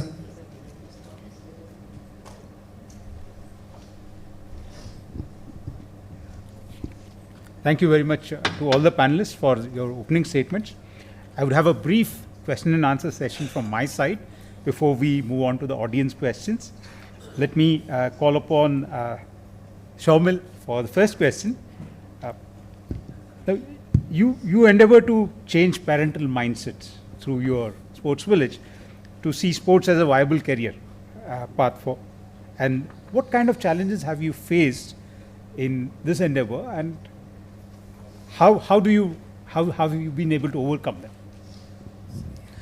So, I've been trying to get kids to play for the last 22 years now. And in the last 22 years, I've not met a single person who said kids should not play. And everybody you meet will say kids should play. So if the whole world agrees, then why aren't kids playing? Right? So, and therefore, there is some deeper question around that. To your point, our view has not been necessarily sports as a career as much as sports as part of education. Just as all of us learned, and I'll repeat, history and biology, but most of us are not historians of biology as a career. All of us learned a lot of things which are part of education. So the whole idea was that.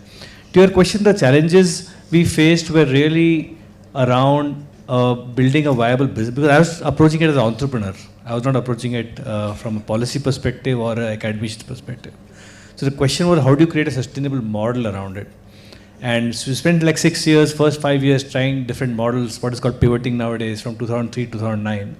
And finally, after 6 years of going broke a few times, failing multiple times and so on, we knocked on school doors. Because we found that schools is where the kids are there is some space, limited space, but there's some space, there's some time, and there is safety, which is the important piece, and there is a already existing flow of fees for education. So we integrated into education. And that kind of changed the, just to give you some sense, for the first 5 years, we would have got some 10,000 kids to play for 5 odd hours, so 50,000 kid hours. Today, we get 3 lakh kids to play 2-3 hours a week, 35 weeks a year, 70, so it's like 2.5 million play hours. So it's just an order of magnitude difference with education. So integrating into education was the biggest way to make it sustainable and scalable. Thank you, Soman. My next question is to Dr. Malti. Dr. Malti, you competed in Olympics almost 4 decades ago.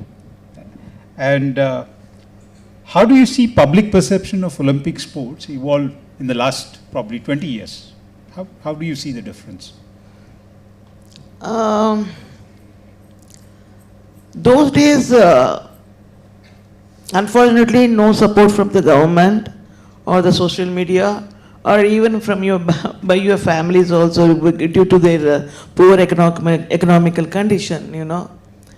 I very well remember that I used to go door to door to collect the to collect the funds for my airfare or entry fees, etc.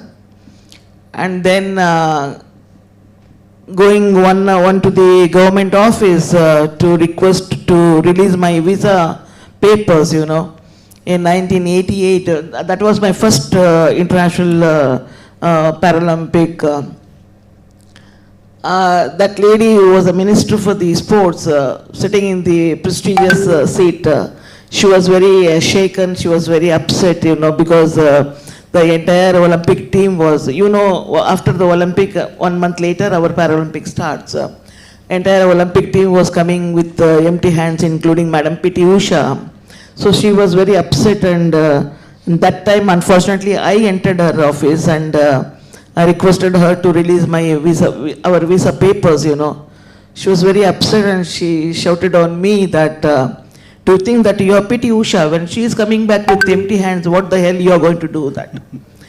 My ego was hurt, because I was very confident in me that I will do something, I'll come back with some good result. So in the same thing, in the same voice module, I said, ma'am, P.T. Usha is P.T. Usha, Malti Holla is Malti Ulsa.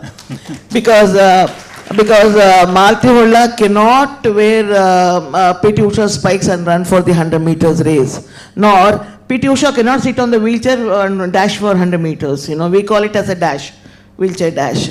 So instead of comparing us, if you release the papers earlier, we could make something and come back. So immediately she released a paper and we went there. Very well, you have to adjust everything adjust to the environment or food or circumstances or people everywhere.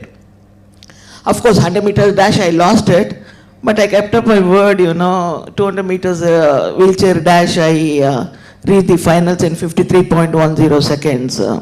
And touch wood, the record is still on my name, because so each and every struggle is there, because you need not to grumble and creep for what the people are not giving to you, what government is not helping us, what your family is not supporting you, what your institution is not encouraging you. You need not to do that. First you think and bring out your talent first. The government or society or family may not be aware of that what talent you have. First you should come out with your talent, then automatically everything will fall and everything will fall in its own place, isn't it? First I request Vonisha ma'am, Vonisha institution that you teach your children from the grassroots. As I said, it should be, don't put them that you should be a Olympian. First let them start from the state, national, then international meet.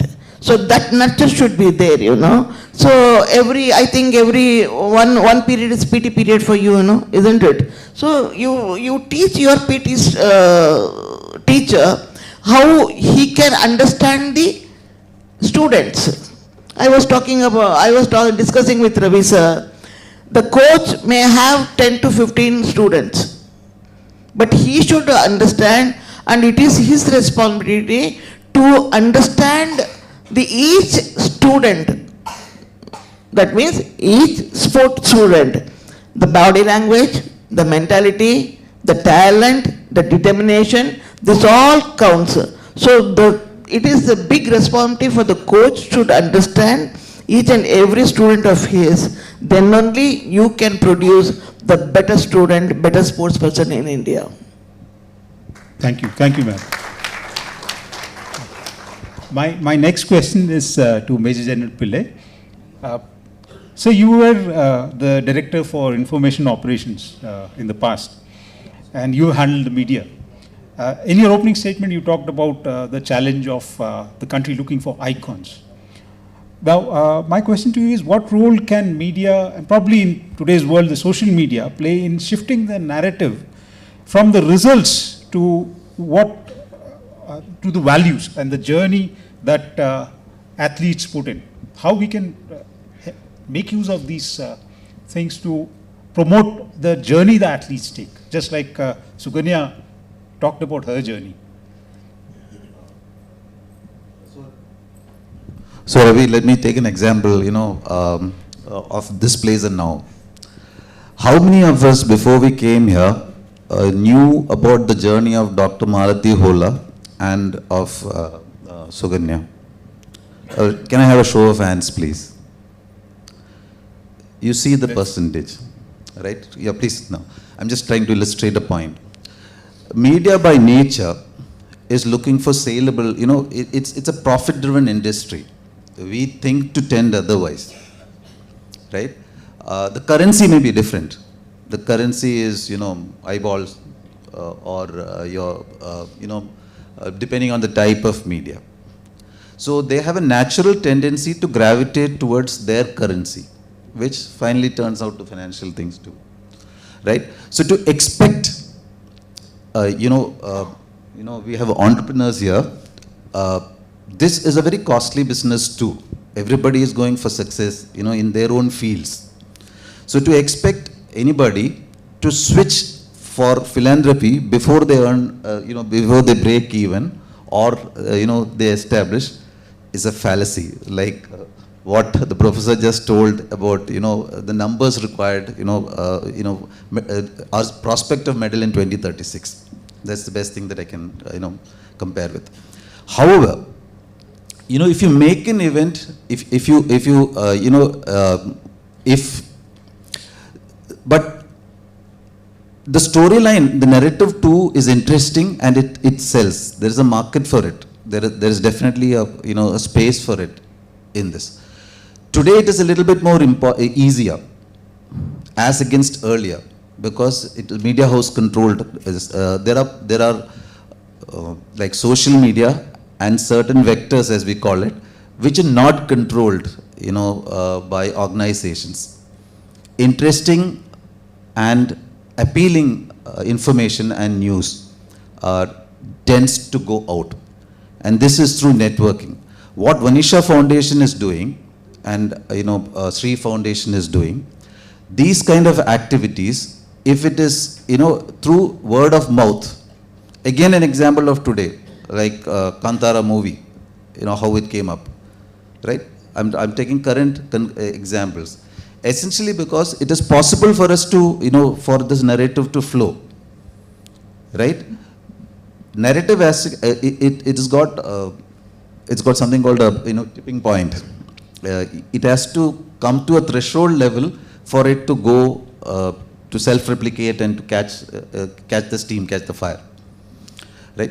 So our endeavor must be to, at every given opportunity, if we were to bring out these to the public notice in different forums, you will find that an interest is generated. This is a long drawn process. It's not going to be an overnight thing, but it is possible for us to create a narrative, create a storyline, and then create an interest, and then it will go through.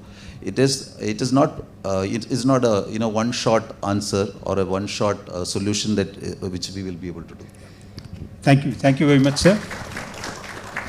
I realize that I am eating into the audience question time. So before I get into that, I just want to ask one question to all the panelists, and each one of them can give their response. The question is, if you want every citizen to commit to one action to support Olympic success, what should that be? Each one of you can give your perspective. Just one action from your side. Play. Main is fitness and strength, and they should actually go for it. It's not like, okay, I can't do it, okay, I'm very old, I'm very weak, and I'm very tired. Nothing. You are also a human being, I am also a human being. When I can do it, why can't you? Just go for it. Today is your day. That is how I do. I practice only for 100 meters, but I do 100, 200 long jump, 100 relay, and 400 relay. Okay. People will ask, how will you do this many? I say 100 meters when I can practice till 150. Anyway I have to do, then only I can do my best in 100.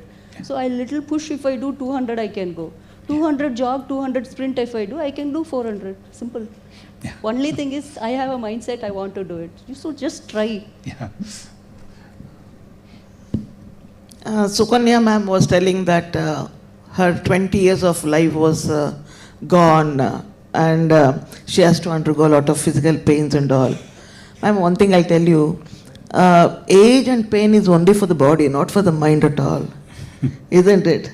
So when we can do that, Anybody can do that, isn't it? That's what always, you keep your mind so pleasure, and let us not think that we will become one day Olympian. We sow the seed today, definitely it will bring out a good result in our family, in our institution, in society, in the world, everywhere. Always, be optimistic and try for the best. That's all. You do your best, rest everything will be taken care automatically. So my number one has already been told by them, right? But so my number two would be, don't admit your kids to a school which doesn't have a strong sports program. Okay.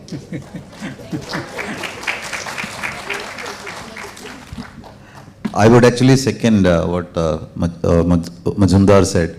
Go out and play. Be an icon for somebody. Be an idol for somebody. Do it. Don't speak. I'll take both the points. Saumil said, yes, you got to play. And the second part, don't encourage your kid to go join a school which does not have sports. What you can do is get your kid enrolled in some kind of sports after school also. Not everything is expensive.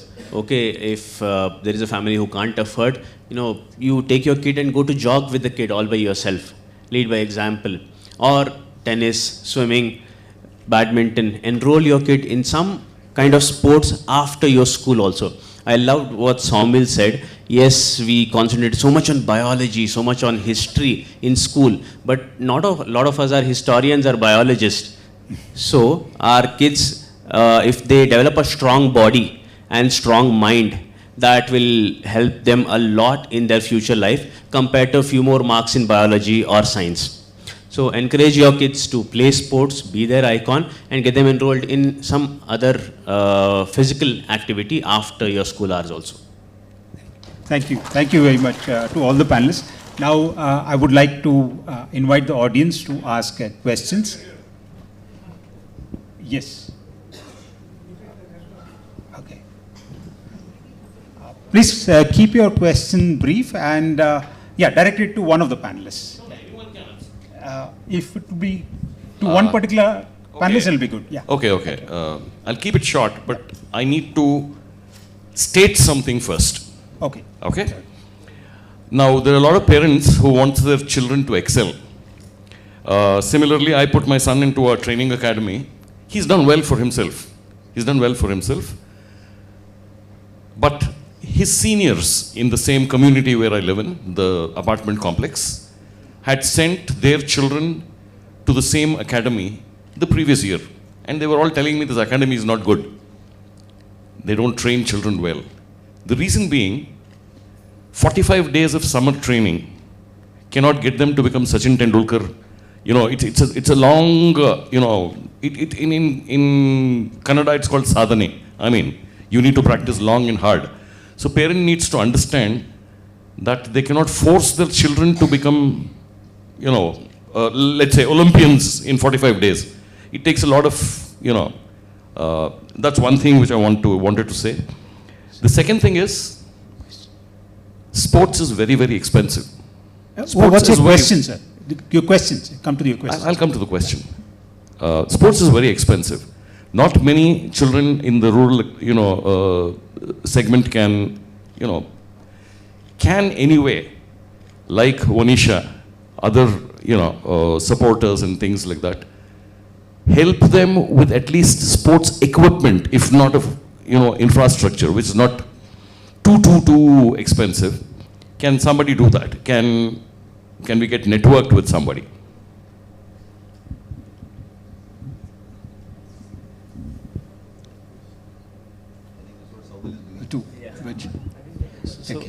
I'm assuming your question is it happening or not? So we work with 25 odd CSR donors who all support sports in government and underprivileged schools.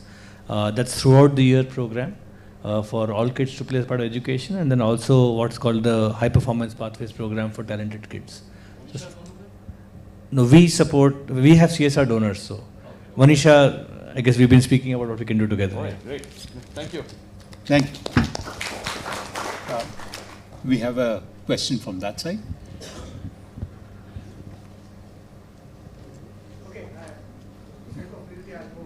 No, please use the mic. It has to be recorded. Namaste, my name is Girish.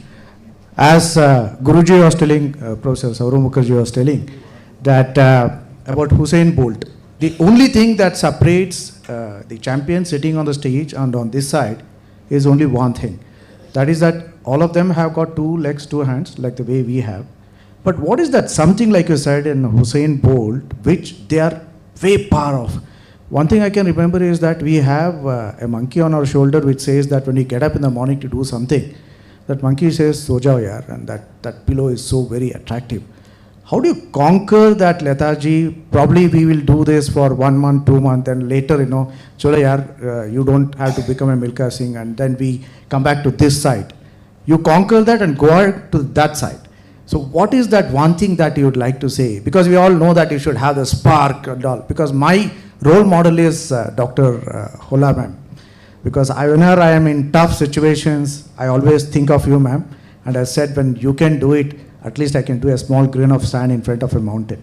So what is that thing which, because today I got an answer to Saurav's, always thinking he is a Nobel material, Olympic material, Nobel Prize material. And why sir chose this organizational behavior, what he taught us. The second word, behavior, was something which was, today I thought, okay, that's the reason. So that behavioral pattern is something, how do you, motivate us that we should go beyond and achieve in order to be that? What is that one thing? I know you can always say you should have the spirit and all, but apart from that answer, how do you push yourself to go on to become the champions that you have become? All of you could have given up. Especially the army officer there, sir. You would have gone on missions, you could have given up. Nobody would have told anything. But you went there.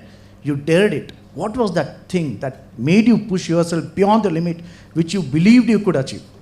Thank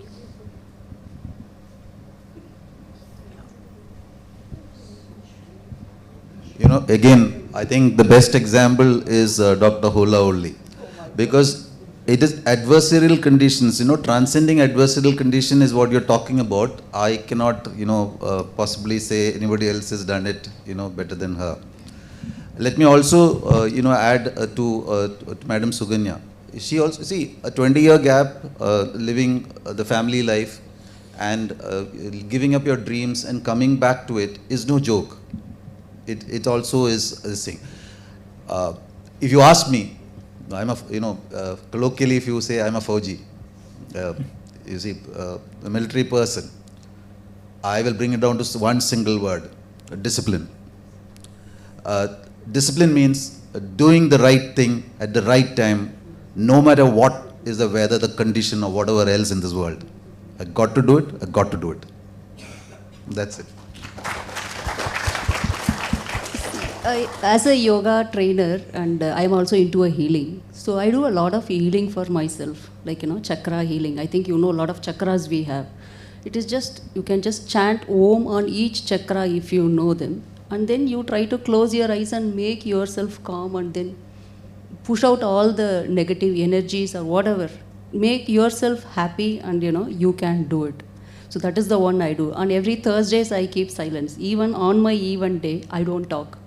So why I do that is, I want to just control myself and make sure that I can do things. First I have to see what mistakes and I'm doing and everything. Then I can say, oh, you're doing this, you're doing that. So when I control and when I make sure that I can do, that is the thing which I'm able to do now. Otherwise, as I told you, I don't have proper practice, or I don't have anything like, as he told, sleep and everything. Only one thing is, each and every day I meditate. And I keep myself silence and I chant. Those things will help me out to just come out, and as you told, the spark in the 100 meters dash, I just do it. So you can just try calming yourself, and then you can try is what I feel. Anyways, thank you. Thank you for keeping myself as your motivator. Because as far as me thinking, the motivation or inspiration is not in the sold in the bazaar at all. It is within us. Nobody can motivate you. Nobody can inspire you at all. It is within us. That's all. You have to nurture it, that's all. And my sport coming, I always think that I never compare myself to any other competitor at all in my classification. Myself, I am the best competitor for myself. Today, I am throwing my shot put for 7 meters. Tomorrow, my target should be 7.01. But if I throw 5 meters tomorrow, I never give up at all, because I have learned to accept the failures first. No matter in the sports, no matter in my physical problems, whatever it may be, I have learned to accept the failures first, because I always think that until and unless you taste the bitterness of your failure, you cannot taste the sweetness of the success at all. So I always think that first let the failure comes, then it motivates me to do better in my other activities, sporting or whatever it may be, other activities. Physically I may be weak. I cannot stand, run or walk like you people. A part of my body is paralyzed, that's all. My determination is not paralyzed. My confidence is not paralyzed. My self-respect and self-motivations are not paralyzed. Above everything, my dreams and ambitions are not paralyzed. So I never consider myself as a disabled person at all. According to me, each and every human being goes ups and downs, one or the other disability in their life. Maybe mine is as a sports postcard, it's opened. Because my event is not a marathon, sir. But every year, I do participate in all the marathons which happens in Bangalore. One social media person asked me, why do you wheel? A lot of potholes are there, a lot of obstacles are there in the road. I said only one thing, I'm running for my happiness. I'm running for myself, that's all.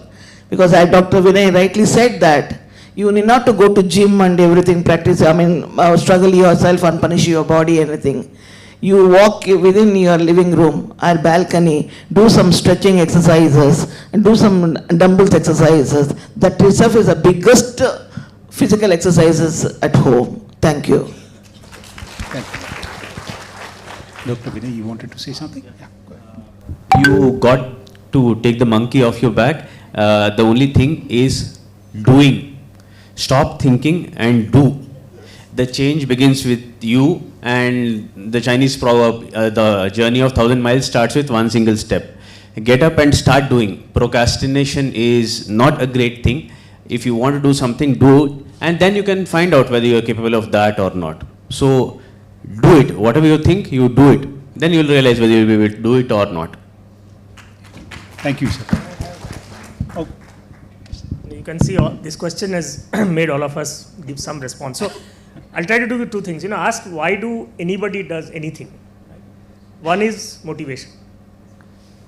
And motivation can be winning a medal, proving to the world that I can do. You are telling me I can't do, I can do, right?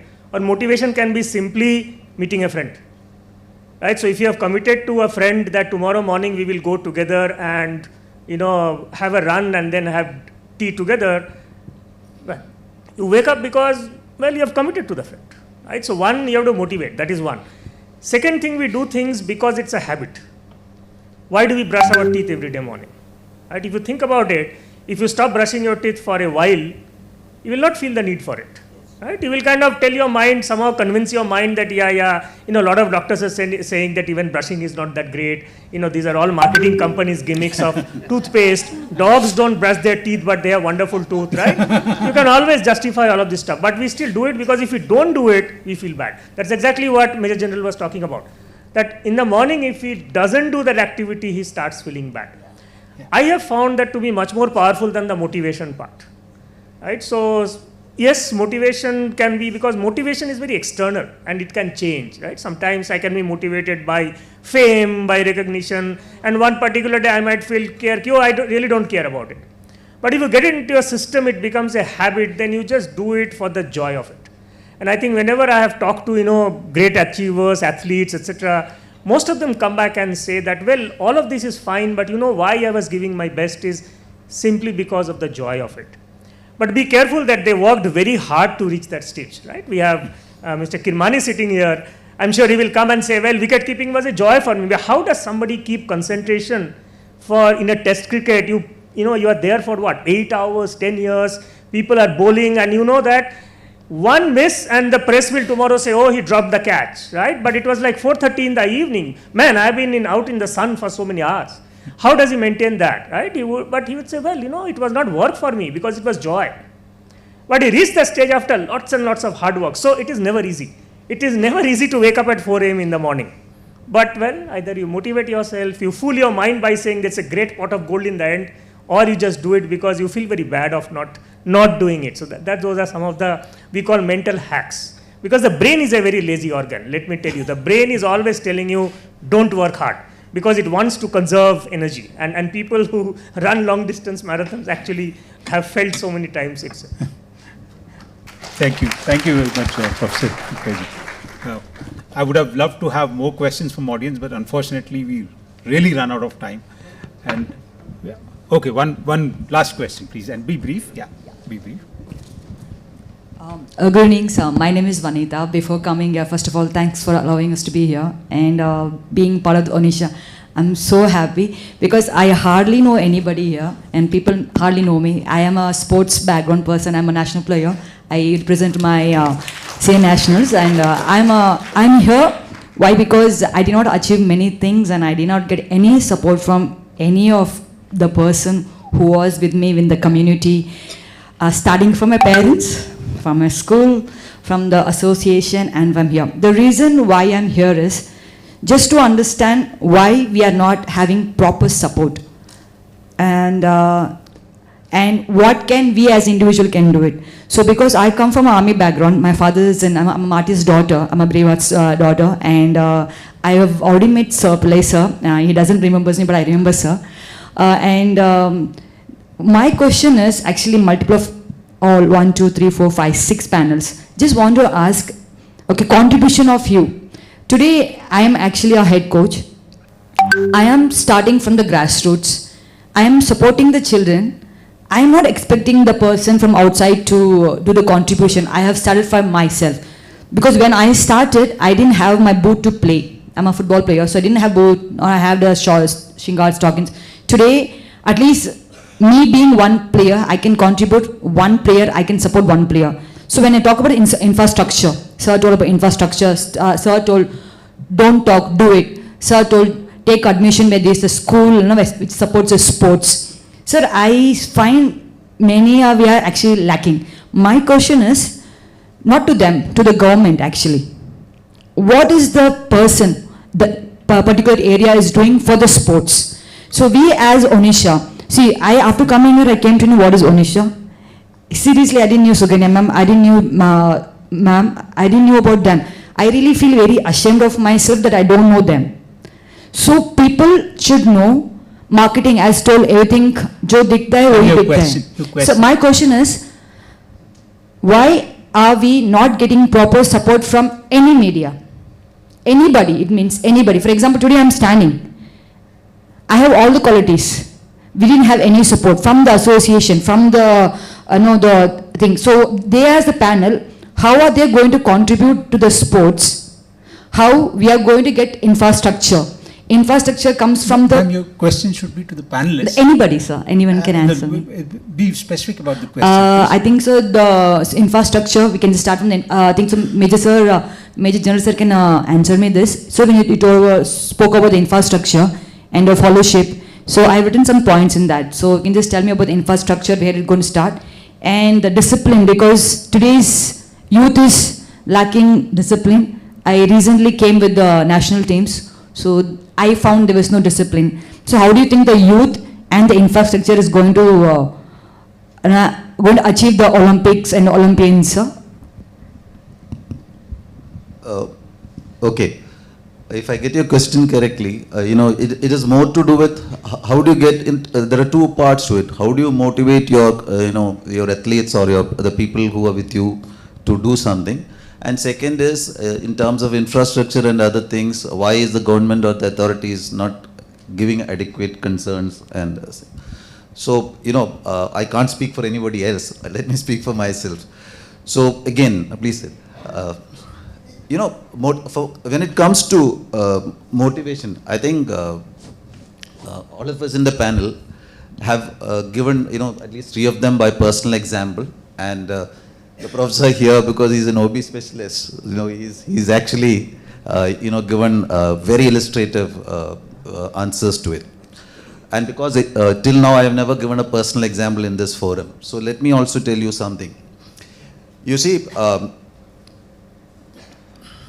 I used to walk with a cane about 15 years back after I got injured, right? So my unit was deployed, in the Chorbatla sector. You may have heard of it. And in the army there is something called a medical category. Means you're downgraded medically. And I had to write a risk certificate. It's like writing a will, more or less. They don't want you there because the system wants to indemnify itself from any further damage that will cost you because your own foolishness of volunteering or whatever to go. You ask us, it's about regimentation. What is this regimentation about? In layman's terms, in simple terms, it is about association. A powerful motivator, like the professor here said. I wanted to be with my company up in Chorbatla. That's an 18,000, feet post. For those of you who can, I'm not a mountaineer, but mountaineers go there and come down. I go up, I stay there till the time I'm told to come down. I'm an infantry soldier, right? So motivation is also, there are multiple factors on it. It is how people look at you, because I was a company commander, I was a commander. I had to be there. It is necessary for them to know that I will go along with them, in our language, come hell or high water, right? You have to be there, because that is what the Esprit Corps says. That's what your belongingness says, right? And that is why we perform. It may not always be for ourselves, because there are a lot of expectations on us, and we just cannot afford not to meet it, right? Because in our system, it is not accepted. We belong, OB is like a cult, right? But that's how it is. Now, coming on to why people don't. The only answer is deterrent. Why, if people don't do what they are supposed to do? It is a deterrent. And there has to be, the deterrent is essentially a cost that you have to pay for not following a norm or for whatever reason.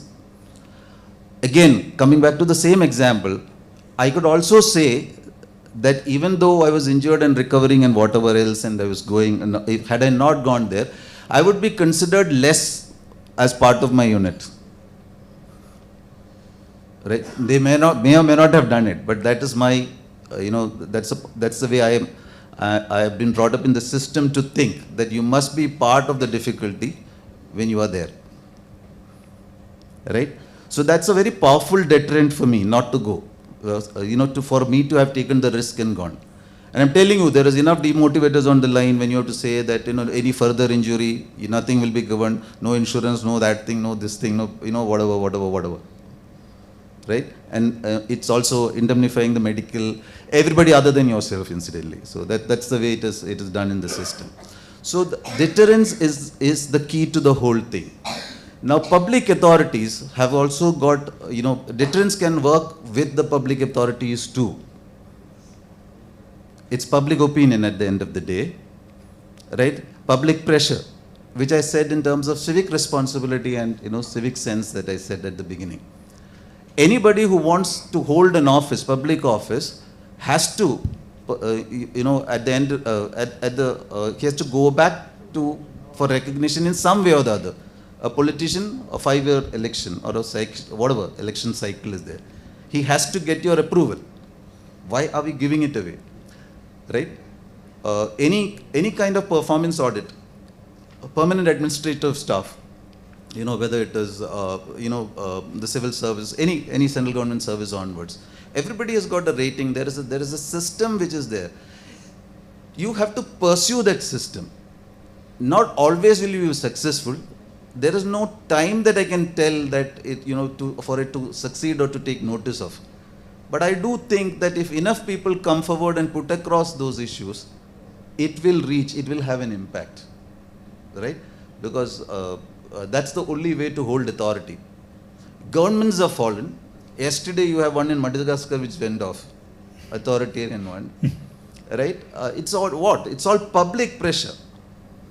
In simple terms, if you were to look at, because of our frustration level reaching certain threshold values possibly, right? So public pressure is a very powerful thing. So all you have to do is to and the Constitution of India guarantees you right to association. So just get along with like-minded people. Start small. I'm sure it will create an impact. That's the best that I can say about tackling apathy in organizational or in governmental issues. Right? I too am part of the government in a different way. Right. So, don't you think the powerful people have more, who can come forward and can support, sir? Then we have to move forward. Yeah. Thank you very much. Well, thank you, sir, for your response. In my opening remarks, I had mentioned that to become a developed country, India also has to become an Olympic powerhouse. And towards that, I hope this session would have contributed substantially. I'm confident that the members of the audience would take that one step which all the panel members talked about on our side and make sure that all the people that we are associated with also take that one step to making our country an Olympic powerhouse. On behalf of the audience, I would like to thank all the panelists for their valuable insights. I now invite my colleagues, Mike and Priya, to take the proceedings forward.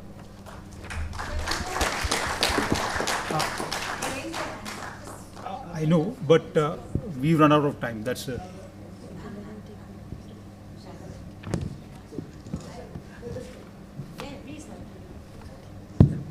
Just wanted to make an observation from the points which Professor Saurav and Doctor were speaking. Getting the children into schools where sports is also very important. The other alternative which we also as parents, we experimented with my son who was very interested in cricket, was to get into NIOS, National Institute of Open Schooling. I think Vonisha Foundation is using that. I mean, I don't want to take the time, you can speak to them later, but parents should get comfortable in making sure that the child is in an NIOS framework of studying and they also get time for sports. I just wanted to make that. Thank you. Thank you, Sharda.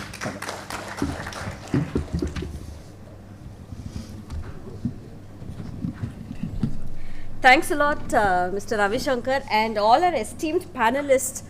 I'm sure you'll all agree with me that it was certainly inspiring and an eye-opener to many of us. And I can't emphasize the points that they've mentioned, that first thing is to do it, don't think too much. And being fit and healthy is the first and foremost thing to build a nation that can shine in sports and ultimately in Olympics. And there is one statement that came to my mind that which I recently heard. When you have a healthy body, you have 1,000 problems in life. When your body is not healthy, you have only one problem. What do you choose? The options are in our hand. And today we had the answers from these panelists today. Age is no bar. And for people like me at my age, what we can do is inspire our kids. Be healthy and inspire our kids. Be a role model to them. They can go into sports, academics. Let them choose their profession, but let them be all healthy so that they can shine in whatever they choose. We also learned that it's not just the sports people who can make it in Olympics, but as a community, we have to come together and support all the sports people who are interested in it. They need our encouragement and support so that they can shine and move forward. Thank you so much. Let us show our appreciation with a thunderous round of applause to our panelists. So moving forward, I have one more person who has been a source of inspiration to many. I now have the honor of hearing from another extraordinary individual, Mr. Shekhar Naik, a Padma Shri awardee and the former captain of the Indian blind cricket team. Under his captaincy, India won both the T20 World Cup in 2012 and the ODI World Cup in 2014 for the blind. Historic milestones that made our nation proud. His story is one of resilience, optimism, and unshakable faith in the power of dreams. Dear all, please put your hands together to welcome Padma Shri Shekhar Naik to hear his speech that will remind us that success begins where excuses ends.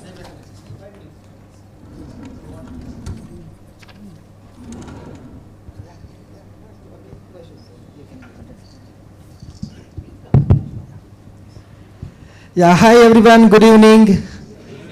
Oh, super energy. So thank you so much for this wonderful opportunity, Dr. Naga sir. I'm so happy to tell my life journey here for about 7 to 8 minutes. So here I am today before you to share my journey to inspire upcoming Olympians. I was totally blind for about 8 years, and of course there are more than 16 members are visually impaired in my family, including my mother. So 8 years I said I was totally blind. So that time there are so many my neighbors, they don't allow me to play because I'm a visually impaired person. I'm not able to see, I'm not able to compete with them. So my mother looks this and she said that, Shekhar, you have to create a day that these your neighbor, these guys has to come and ask you that, Shekhar, मुझे भी खेलने के लिए ले ले. Shekhar, you take me to play. So that kind of a growthness you should have. You don't think that your blindness is your biggest problem. Just think of it and fly like anything. So in that 8 years, my mother has motivated me like anything. And after that, when I joined blind school for the first standard, so there I started playing cricket. And in the summer occasions, I came to my home and I told my mother that Mama has started playing cricket. She doesn't know anything about cricket, but only thing she said that you have to become something, achieve something in this. Then I have taken a cricket as my passion, and cricket is everything for me. So when my mother said they have to become something, achieve something, I thought I need to go to the next level. And started my cricket journey from 2002 for our Indian team. So 2002 to 2010 I played as a player and the wicket keeper. And 2002 and 6 I have played 2 World Cups, but still India has not won a single title up to 2010. And I thought that, in 2006 we lost the final match against Pakistan in Islamabad. So the same day I thought that I wanted to become a captain of Indian blind cricket team and I need to win more titles for my mother country. So why I am telling you my example? Here there are a lot of students, and from these 2 foundation there are thousands of players, thousands of students are getting motivated and getting, ready to participate in an Olympian game or whatever the games they should know. So in that they are trying to become a successful. So 2010, it was my dream. I have become a captain of Indian blind cricket team, and here 2012, we had a first ever T20 World Cup. You know, I think in the invitation, you have seen that I was holding a World Cup. You know who has given that? Kirwani sir has given that. Sir, do you remember, sir? The final match, India versus Pakistan. We beat Pakistan by 28 runs.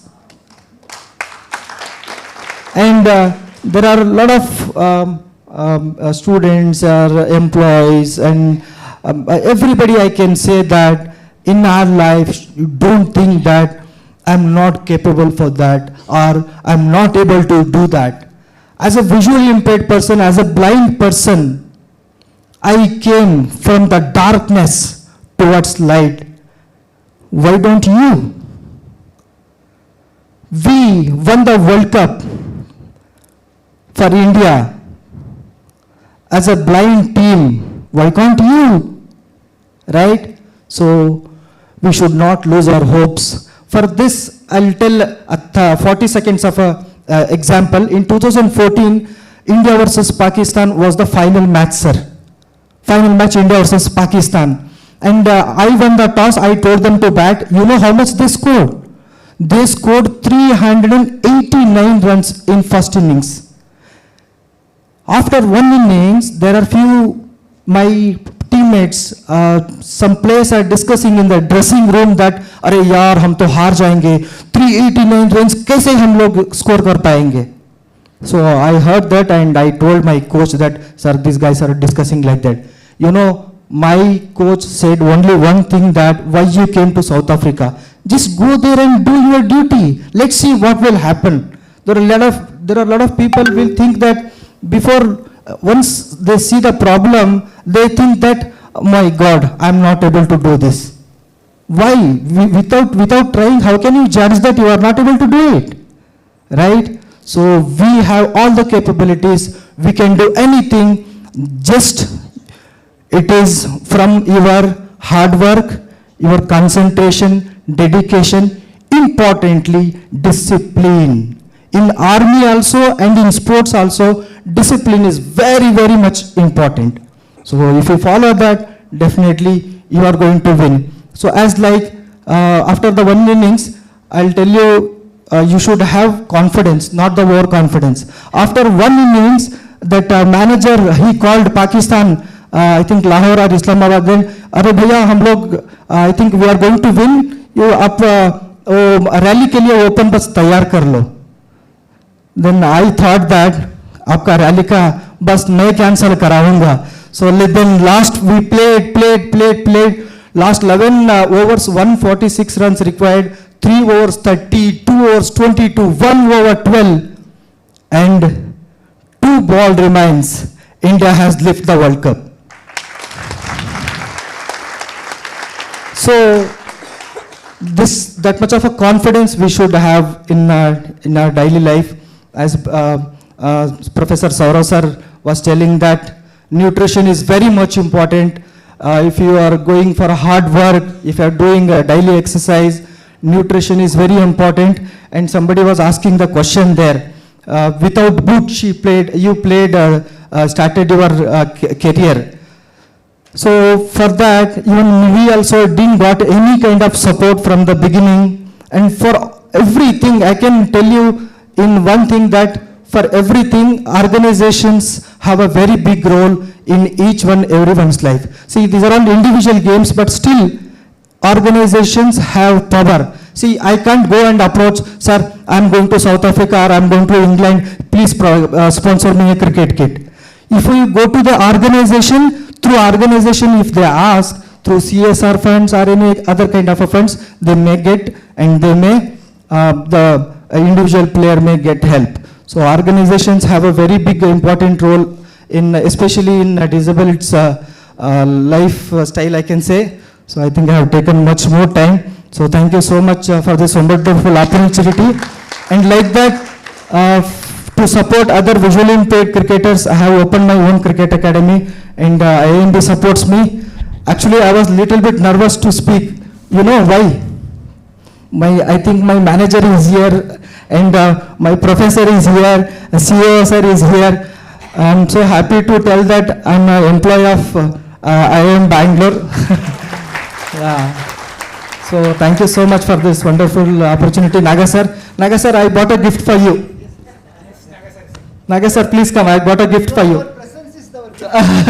Sir, this is our cricket ball. I think there are so many people will think that how they play cricket, right? So this is a blind cricket ball. We need to bowl underarm bowling, and apart from that, everything will be same. So this ball, in my memory, I wanted to give this ball to Naga sir. Sir, thank you, sir. And thank you so much for our alumni department, Yuvankalpa sir and his team for inviting me. Thank you, sir. So one thing I have to tell that he's such a popular speaker, such a motivational speaker. We have to reduce his time so that, I mean, because of the panel discussion and other things, we could not have a full, him in full expression of his ideas. But thank you, sir, for playing 2020 match, 10 over match, when you can play a test match. Thank you, sir. Thank you so much for that and making this event proud. Thank you so much, sir. Thank you, Padma Shri Shekhar Nayak, for this wonderful speech and taking us from darkness to light. It's truly inspiring.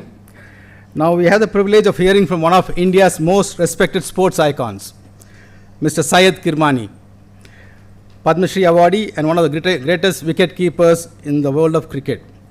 A key member of 1983 World Cup winning team, his career stands as a symbol of discipline, consistency and quiet strength, qualities that define champions on and off the field. Beyond his accomplishments in cricket, Mr. Kirmani happens to be my neighbor. Continues to inspire young athletes and contribute to the growth of sports across India. Today, he joins us to share his reflections on the panel discussion and his thoughts on shaping India's sporting future. Please join me in welcoming Padma Shri Syed Kirmani to share his insights and message with us with a thunderous applause.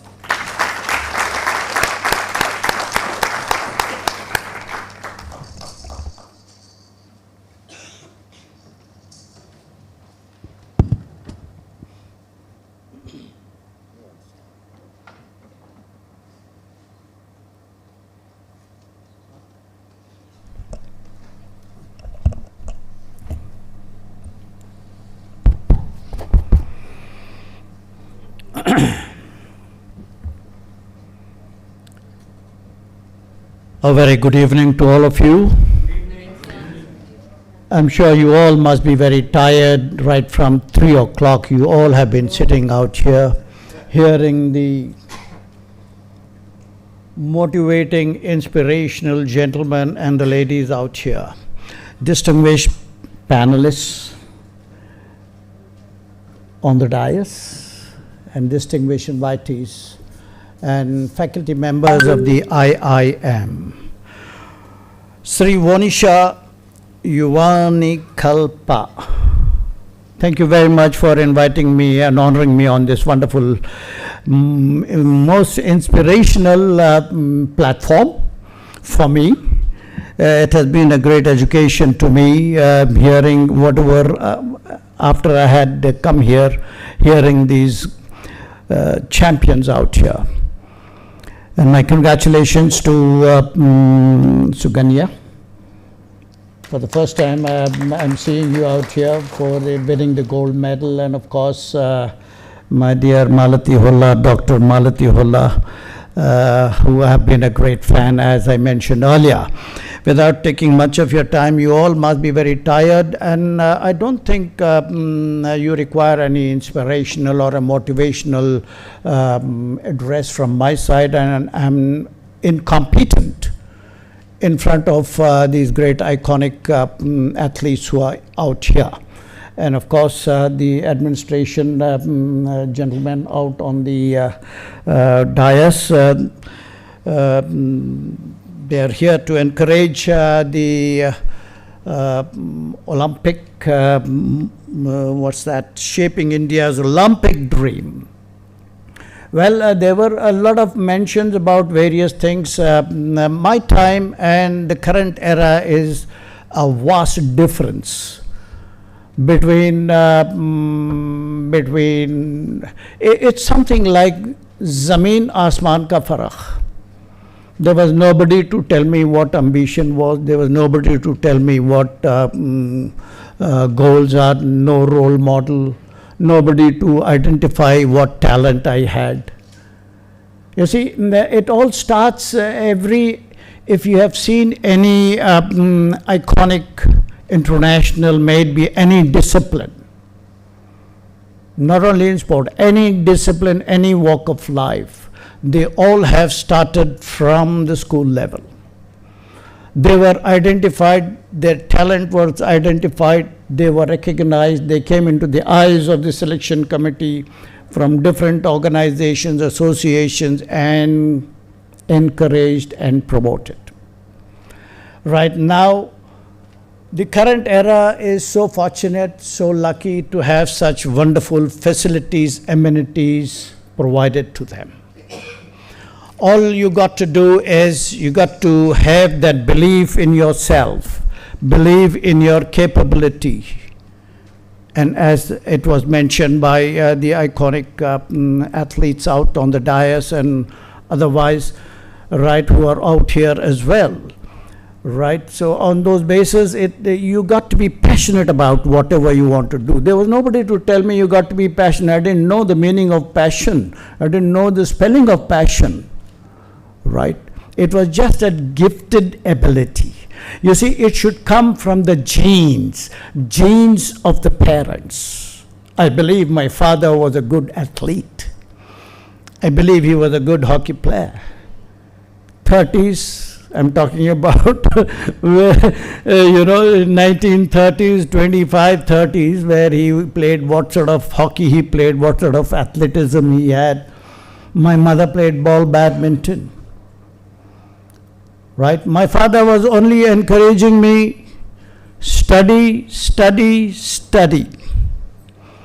Get a degree, get a government job. That's all. The kind of grill he did, saaf ho gaya main jaldi se. Went into my head so deeply. Right?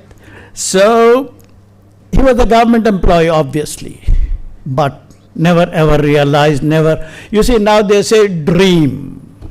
You got to dream in whatever you want to become. Right? Fair enough. A lot of research has been done about dreaming. Right? In our time, there was no such thing as dream. No role model. Nobody would tell us what sort of talent I had. I think Suguna. Hang on. Suganya. Right. Sorry. My first sport was athletics. I ran 100 meters, 200 meters, and got selected with the St. Joseph's Indian High School. Played hockey, house games, football, and cricket as well. Right? All was barefooted. Father could not afford canvas shoes. I ran at the Kantirava Stadium inter-school athletic, BSAA it was used to be, right? I ran barefooted where all my other colleagues had spikes. I could not even ask my father, they are having spikes, I don't have, because I knew that my father couldn't afford canvas shoes as well. So it was those inherited genes which I carried.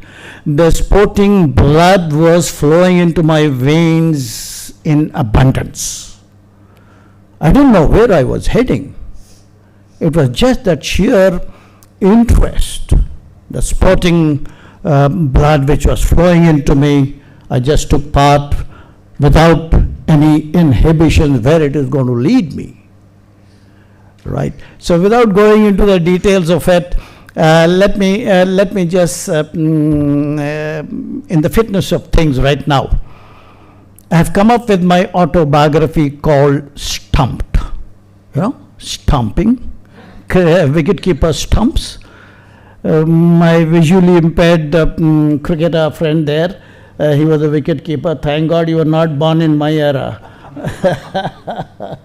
Okay, congratulations for all your achievements, for all your. I think there was another colleague of yours who SBI recruited him. He was the captain. Visually. Ajay Reddy. Yes, Shetty. Yeah, he's employed with State Bank of India, right? I was there when he was the captain. All right.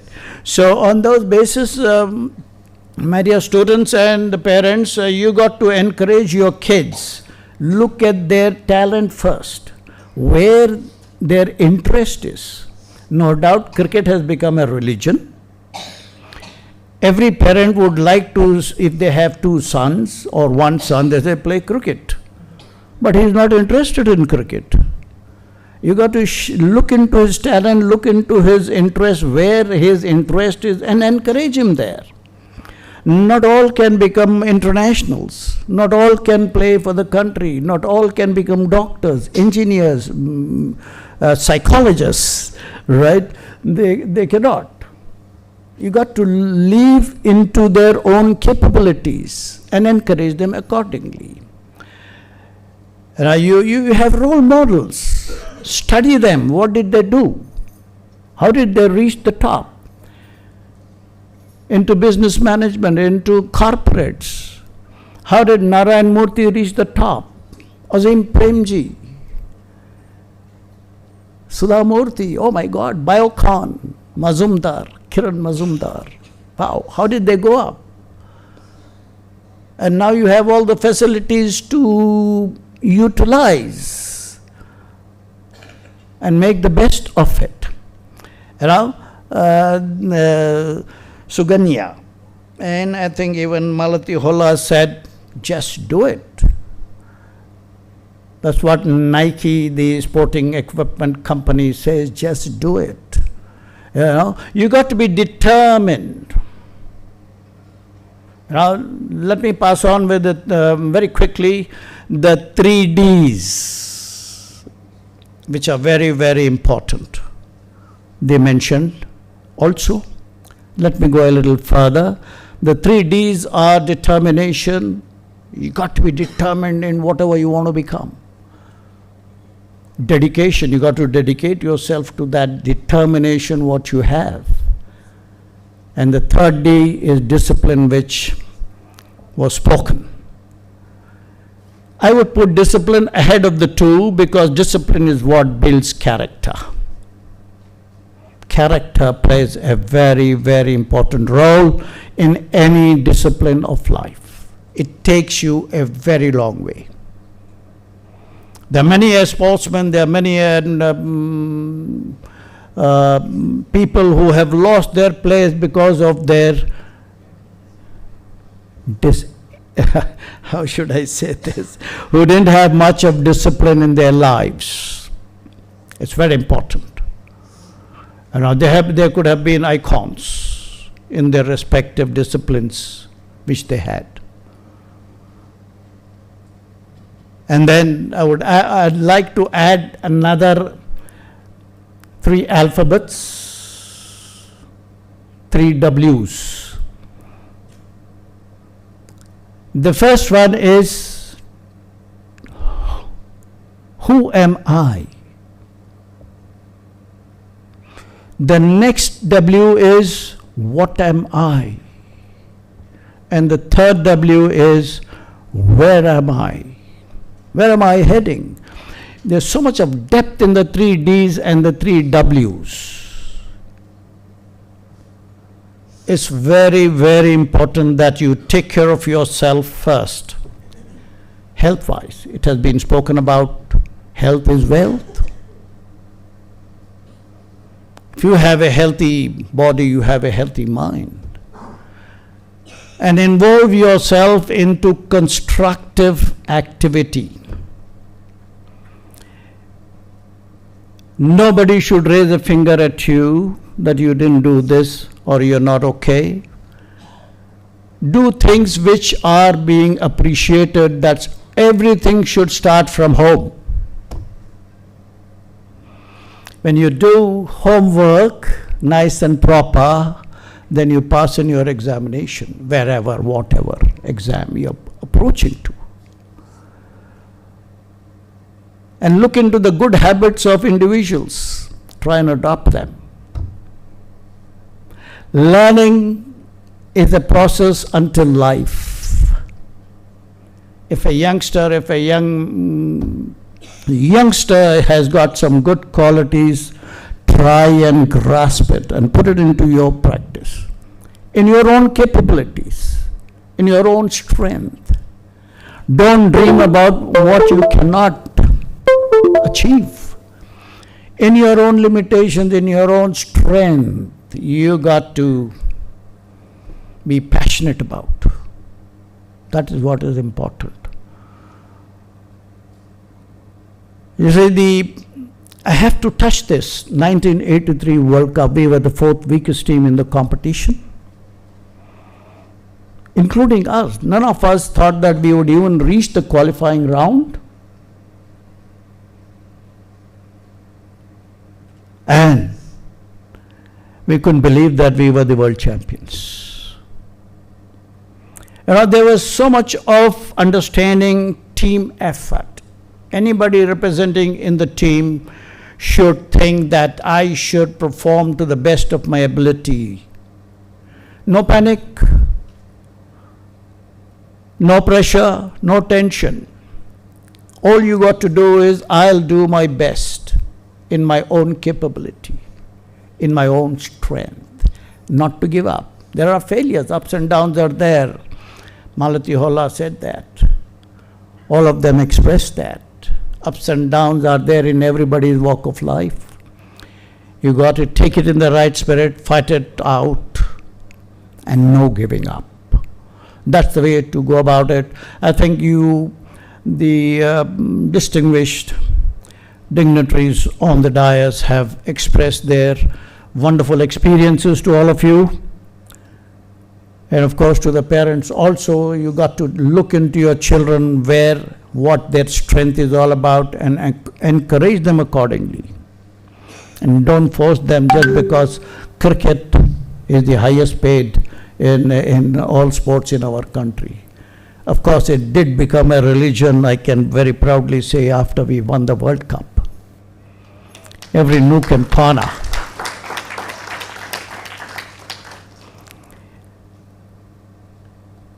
There have been many turning points in our victory, historic victory. I wouldn't like to go into the greater details of all that.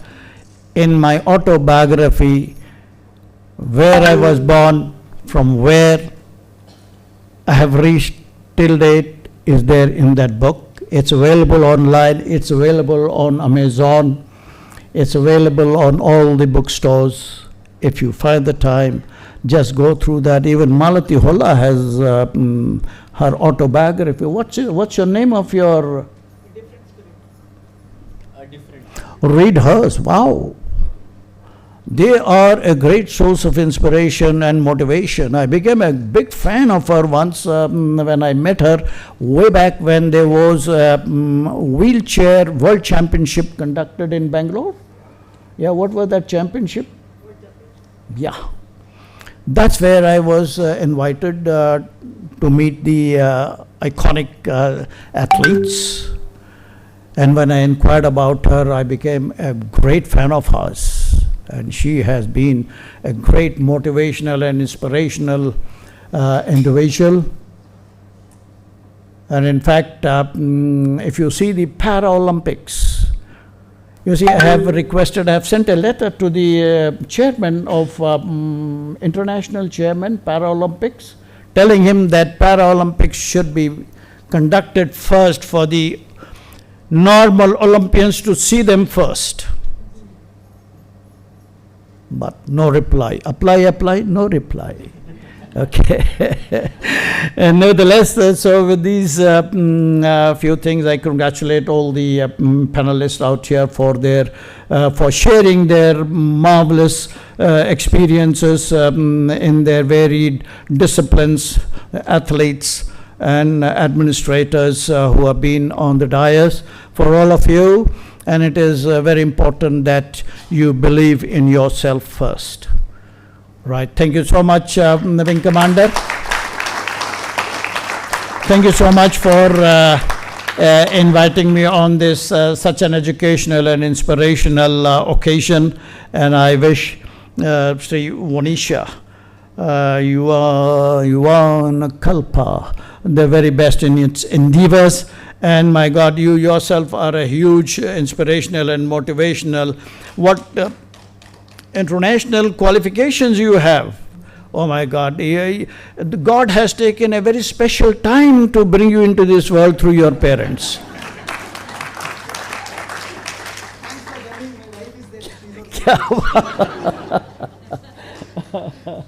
Okay, so thank you so much for this great honor, and I wish everybody, God bless you all with good health, happiness, and long life. Yeah. Thanks a lot, Padma Shri Syed Kirmani, for inspiring us with that amazing message, the 3 Ds, discipline, determination, and dedication, and the questions we should ask ourselves, the 3 Ws, who am I, what am I, and where am I? If we start following it today, irrespective of the field we are in, we are bound to achieve success.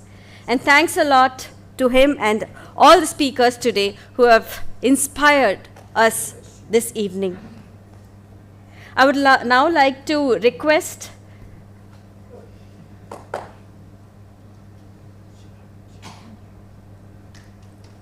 please give a round of applause.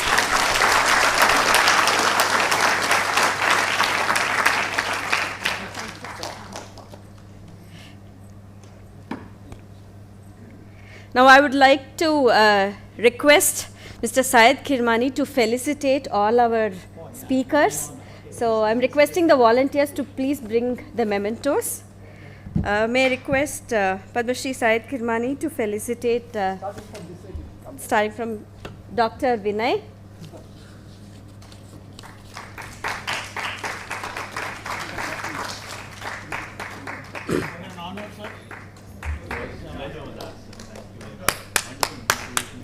Please give a cheering round of applause.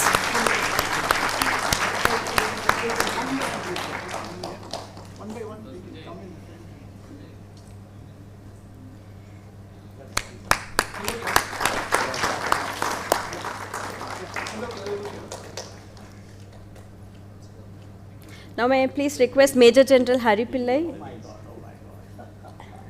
to come to the front.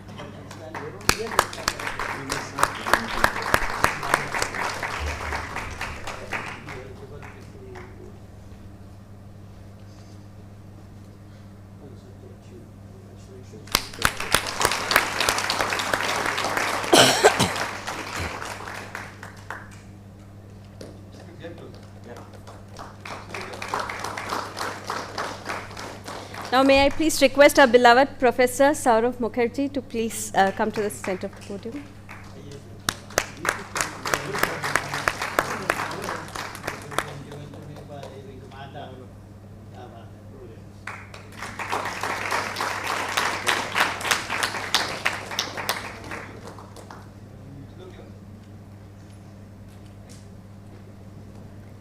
Dr. Malati Holla, you have today become an inspiration for all of us.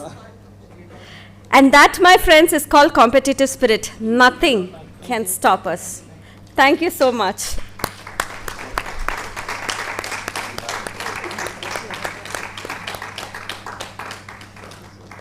If you think you can do it, you can do it. Please give her a big round of applause.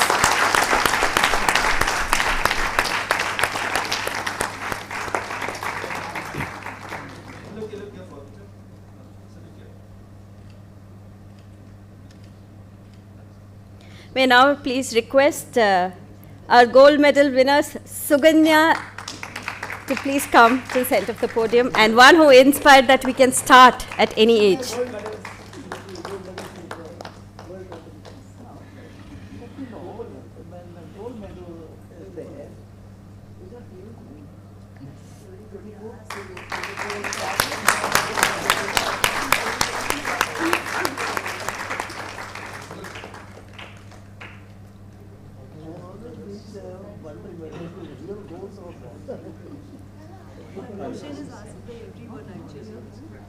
Thank you so much.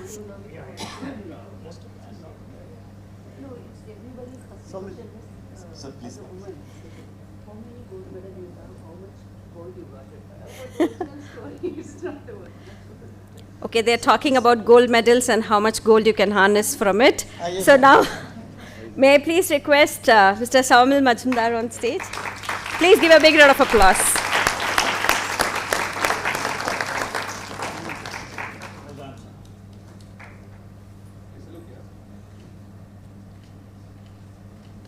Thank you so much. And last but not the least, the man who inspired a nation. Please welcome Mr. Shekhar Naik on stage.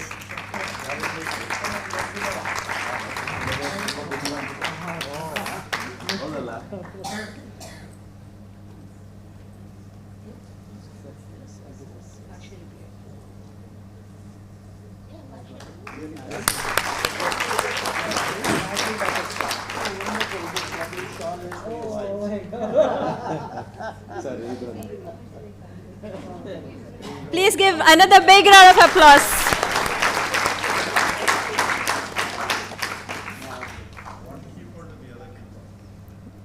And now, may I request Dr. Nagasubramaniam and Mr. Srinivas Murthy to honor our legend who created the enthusiasm and inspiration and made a country, a sporting nation, to go behind cricket. Please, let's specially state Padma Shri Syed Kirmani.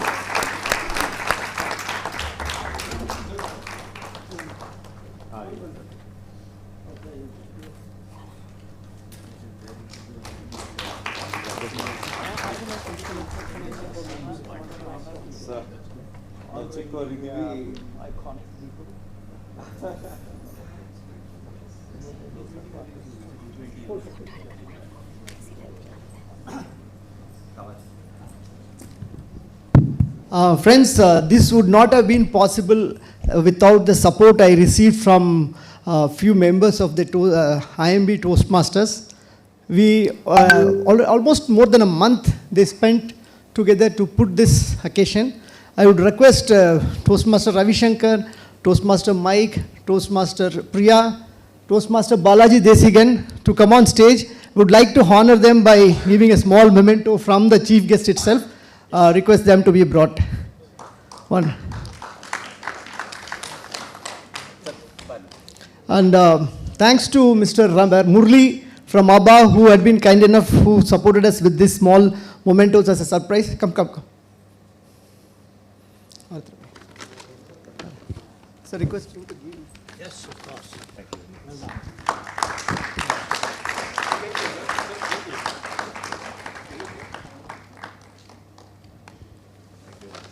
Ravi. Thank you, Ravi, for putting having a word with the panelists, continuously talking to them.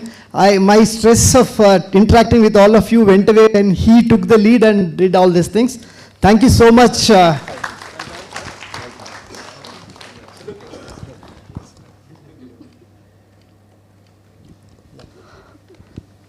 Toastmaster Priya. And also for your child, for making your child to come for a song. She can also come on stage. Come, baby, come. That's your daughter? Yes. How are you?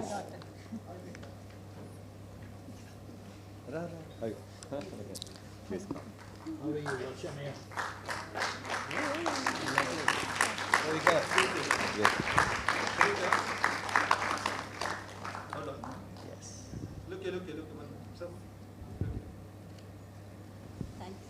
Toastmaster Mike.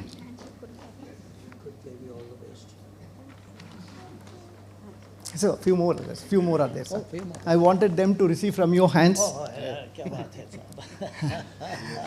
you so much, sir. Please come here, Manu.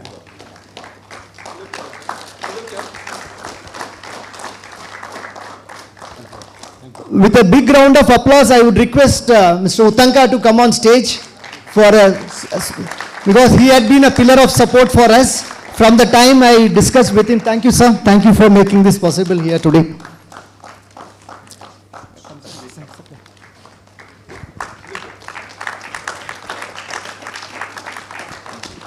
Also request Ankita ji to come on stage for a small recognition.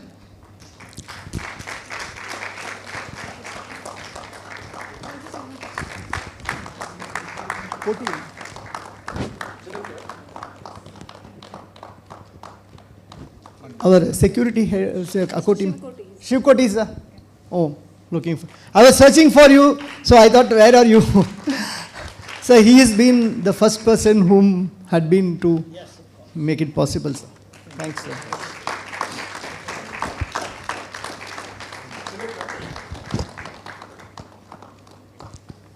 Also, Sree P University Principal, Mr. Pradeep, who had come all the way from Nagarigare for this. Even previous events, sir, he had been with us, helping us out. Principal of that PU College, PU College. Well done.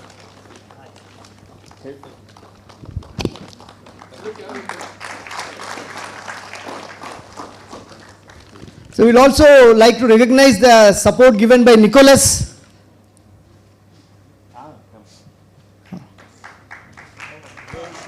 So Nicholas is a American Indian fellow. He has joined Vonisha for 10 months. He'll be with us for 10 months on a fellowship program.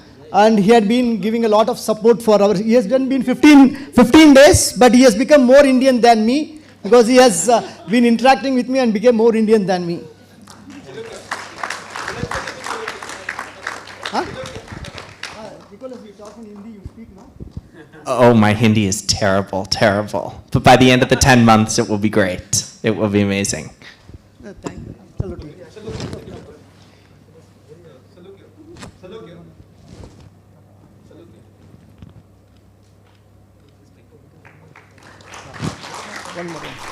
So I would request Tara Banu to both be on stage. So Tara has been our Vonisha well-wisher and supporter for the last 10 years, 8 years now, sir.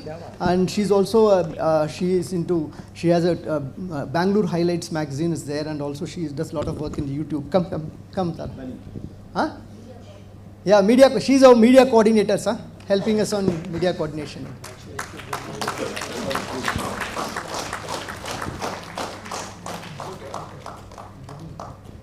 Thank you. We also want to recognize Leo's, can I have Leo Saugandhi coming on stage along with their friends?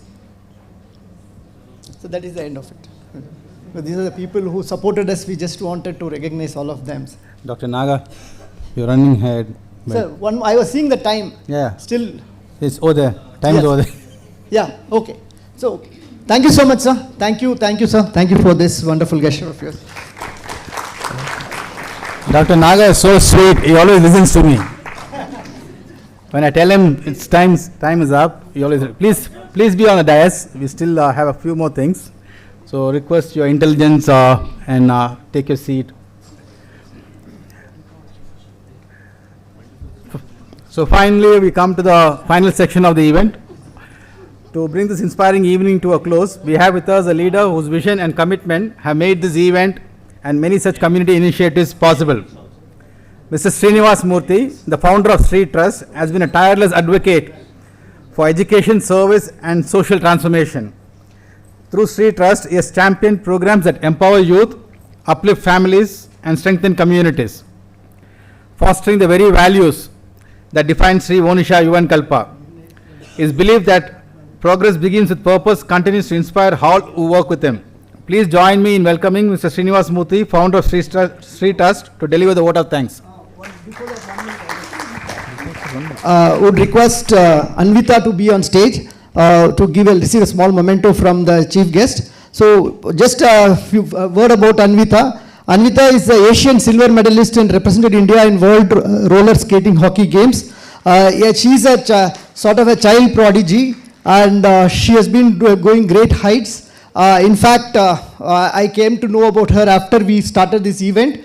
We'll be engaging you in future activities, and also I believe you do a lot of work.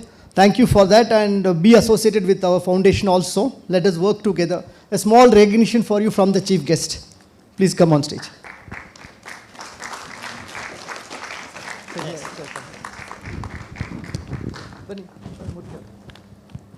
Congratulations again.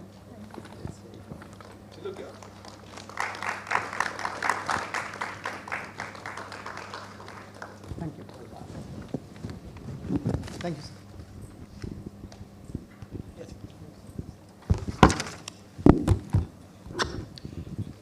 I think we can come to the end. ಎಲ್ಲ tired ಆಗಿದ್ದೀರಿ ಅನಿಸ್ತದೆ ಕನ್ನಡದಲ್ಲಿ. ಜೈ ಕರ್ನಾಟಕ. ಕನ್ನಡದಲ್ಲಿ ಒಂದು ಮಾತು, ಎಲ್ಲರೂ ಸಂತೋಷವಾಗಿದ್ದರೆ automatically ಯುವ ಮಾನಸ ಸ್ವಾಸ್ಥ್ಯ ಆಗ್ತದೆ. ಮೆಂಟಲ್ ಹೆಲ್ತ್ ಆಟೋಮೆಟಿಕ್ಲಿ ಇಂಪ್ರೂವ್ ಆಗ್ತದೆ. ಎಷ್ಟು ಹ್ಯಾಪಿನೆಸ್ ಇದ್ದರೆ ಒಳಗಡೆ ಇರೋ ಎಲ್ಲ ನೆಗೆಟಿವ್ ಮತ್ತು ನಿಮ್ಮ ಡಿಸೈರ್ಸ್ ಎಲ್ಲ ಫುಲ್ಫಿಲ್ ಆಗ್ತಾ ಹೋಗ್ತದೆ. Anyway, I am so happy. C hours is A very very small Sree. Without Sree we can't do anything. Sree is the most important. Sree from very very remote. But with the Sree, with the elder blessings, even Dr. Sir blessings, all very great and great personalities blessing, today we put a Srikara for how bring the Olympic culture in the society.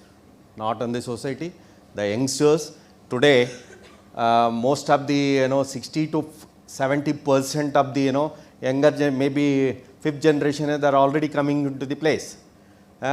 We established in 2013. It's a very remote of the remote village. I think how many people are know Lepakshi? Everybody knows. The back side there is a Karnataka remote village, Nagaragere. It is a Gauribidnur Taluka. We established in the PU system because after secondary we can motivate the girl child. The most of the girls are engaged in the child marriages happen. But after 2013, so far 1,347 girls completed the PU education in remote village. In the very specific case I am telling, there is a very remote village girl, Kavya. She can athletic. We admitted in 9 o'clock, myself and my wife Hema, she is the secretary concerned. We admitted 9:30 in the evening. There we gone their village. There is a Marala Kunte. She got it. Both the say even the PU sports meet is there now. The 400 meters, taluk level, district level, state level, up to state level. She comes state level. There is a little issue. She is got qualified, but we encourage them. Still, she is a national college. She is representing the sports. It's a very remote. See, that is the inspiration. After the meeting with the doctor, sir, this vision, it's a greater vision as per the SDG, Social Sustainable Development Goal. We have to support. Without that, we can't do anything. See, ultimately, the sports, education, and yoga, and Yuva Manasa Swastha. All these, if once we completed with all panelists, and all society support, we can also creating a lot of wonders in the maybe remote talents also maybe reach Olympics. We don't know. This is the very extraordinary, maybe eye-opening to even our organization, even that Vonisha Service Foundation also. There's two organization, we bring the vision. Vision means Yuvankalpa. ಯುವಕರಿಗೆ ನಾವು ಹೇಳಿದರೆ, ನಿಮ್ಮಂಥ ದೊಡ್ಡವರು ಹೇಳಿದ್ರೆ ಎಲ್ಲೋ ಒಂದು ಕಡೆ spark create ಆಗ್ತದೆ, ಅದು ಶ್ರೀಕಾರ ಆಗ್ತದೆ. ಅದರಿಂದ ಮೈ sincere request, I am A ಸಾಷ್ಟಾಂಗ ನಮಸ್ಕಾರ for all seniors including Syed Kirman ji, behalf of the youths, behalf of the entire Yuva community. That's why we are naming as a Yuvankalpa. Yuvankalpa means the youths have a desire. I want to become IAS, I want to become a sportsman, I want to become a, many dreams. Each and every dream should be come to true. That's why, I am so happy, sir. Today, with our request through our Dr. Sir and our both organization, I am behalf of the Sree Research and Charitable Trust and Vonisha Service Foundation. We are very high regard to you, sir. I regard, and you are accepting today. You are coming, giving the most of the, you are the model for us. In 83, I am a national college student. When that time, oh yes, we are all seen. See, we are enjoying. We are in the street. We are play on that day. See, that's why, sir. most pranam to you, sir, behalf of our organization.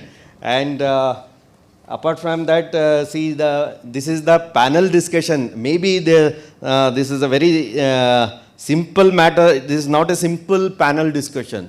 This message goes to all over the world, all over the society. So I'm requesting, I'm a greater pranam to IIM Professor Sir, Saurav Sir. I'm really, behalf of the, our both the organization, I'm thankful to you, sir. Sir, first of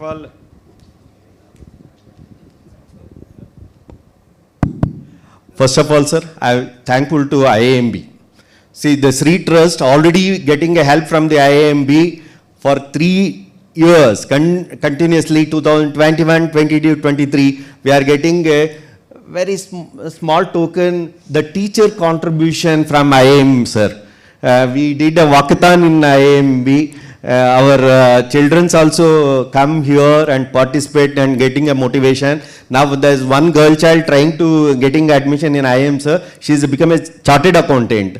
Our own girl, she's a BPL of BPL student. Means that poorest, there is a Vanaja. She's completed her CA entire articleships and everything's completed. She is now doing an internship in Malleshwaram CA Academy. She want to come, she want to do masters in IIM, sir. She only participate in Walkathon IIM, sir.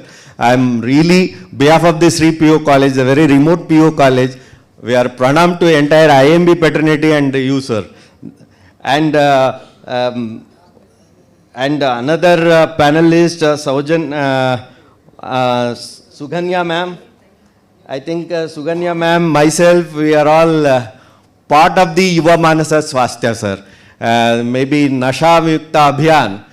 In that concern, we are madam and myself, we are all assist yoga guru, that Vyasa University and everybody, all seniors we are doing. Anyway, I am so happy through that Yuva Manasa Swasthya program.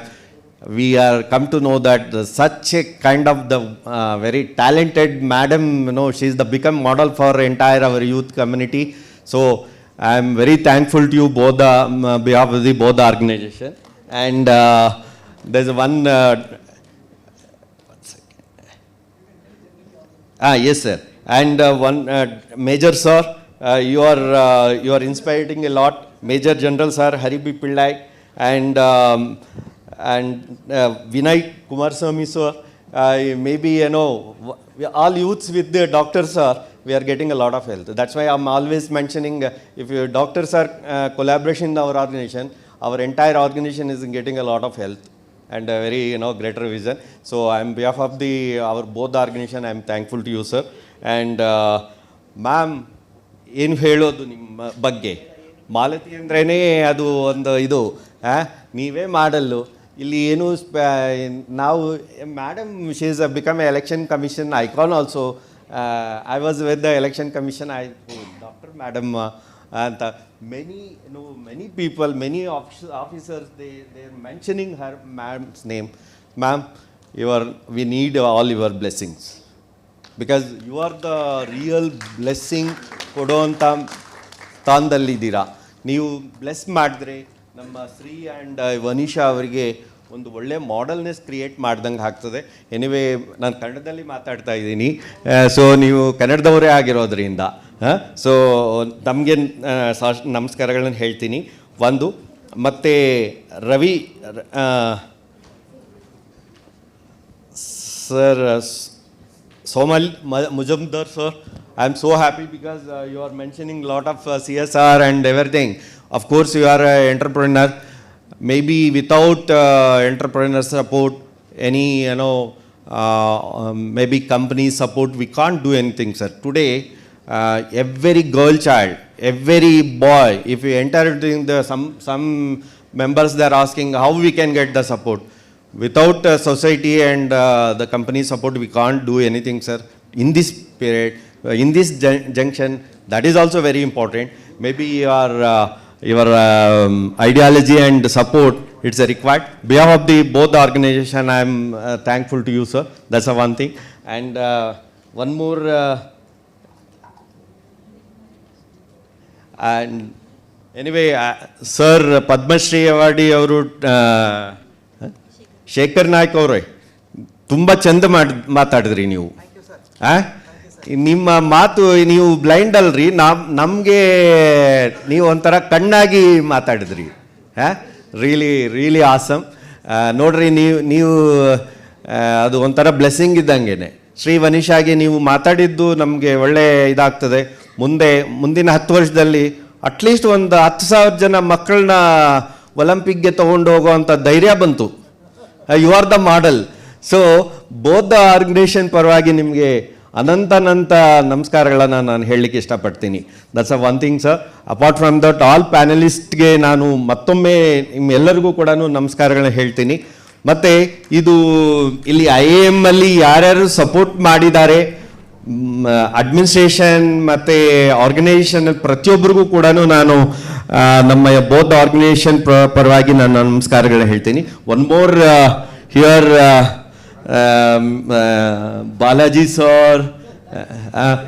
Sir and everybody, ಮಾಡರೇಟರ್ಸ್ಗೆ ಎಲ್ಲರಿಗೂ ಕೂಡ ನಮಸ್ಕಾರಗಳು ಹೇಳ್ತಾ, ಈ ಒಂದು ಶ್ರೀ ವನಿಷಾ ಯುವನ್ಕಲ್ಪ ಪರವಾಗಿ ಒಂದು ಕೊನೆಯದಾಗಿ ನ್ಯಾಷನಲ್ ಅಂತ ದಟ್ಸ್ ಅ ಒನ್ ಥಿಂಗ್. ನಿಮ್ಗೆಲ್ರಿಗೂ ಕೂಡ ನಮ್ಮ ಶ್ರೀ ಸಂಸ್ಥೆ ಪರವಾಗಿ ವೈಯಕ್ತಿಕವಾಗಿ ನಾನು ಮತ್ತು ನಮ್ಮ ಸೆಕ್ರೆಟರಿ ಅವರು ಬಂದಿದ್ದಾರೆ, ಮತ್ತು ನಮ್ಮ ಪ್ರಾಂಶುಪಾಲರು ಪದವಿ mister Pradeep Kumar. Is a very remote village. That's one more ನಿಮಗೆ ಹೇಳಲಿಕ್ಕೆ ನಾನು ಥ್ಯಾಂಕ್ಸ್ ಹೇಳಬೇಕು. Surabhi Srinivas.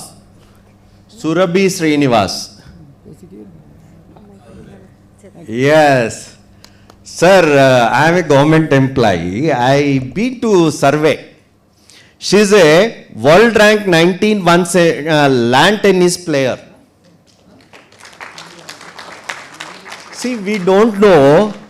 If you do the survey, this kind of talents I am identify. I am so happy. Yes. I am really thankful to that girl child. Anyway, all elders bless her to complete their desire. So, behalf of our program, I am really thanks to you. Congratulations. All the best. Okay. Istike mugista. Jai Hind, Jai Karnataka, Jai Bharat. Thank you, Mr. Srinivas Murthy. That brings us to the end of this event. May I please request the dignitaries to come on stage, and audience, please rise up for the national anthem. May I please request Mr. Uttanka to come on stage, Mrs. Venkateshwari, Mrs. Hema, please come on to the stage.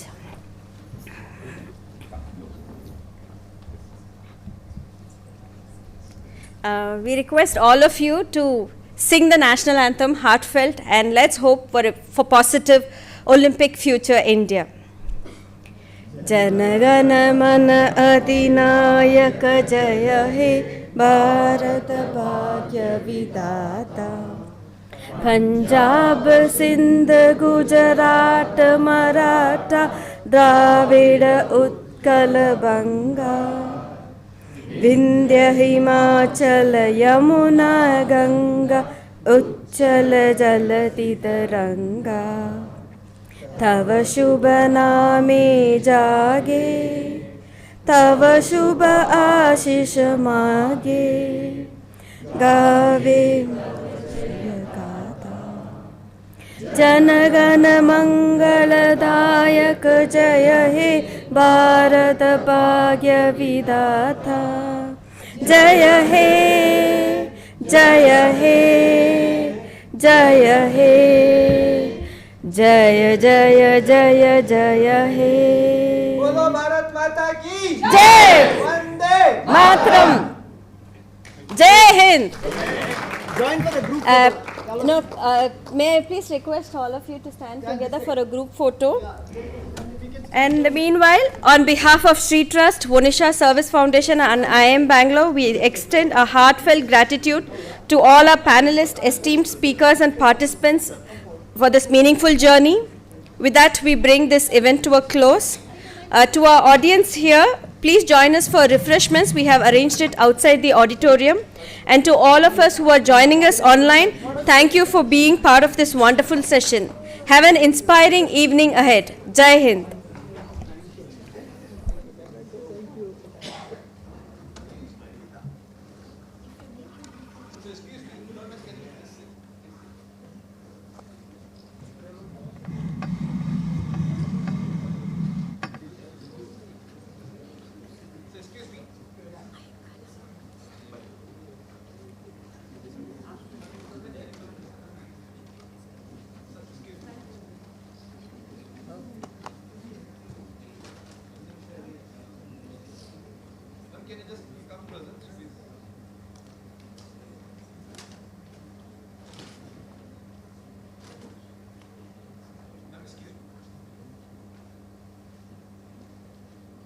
Look,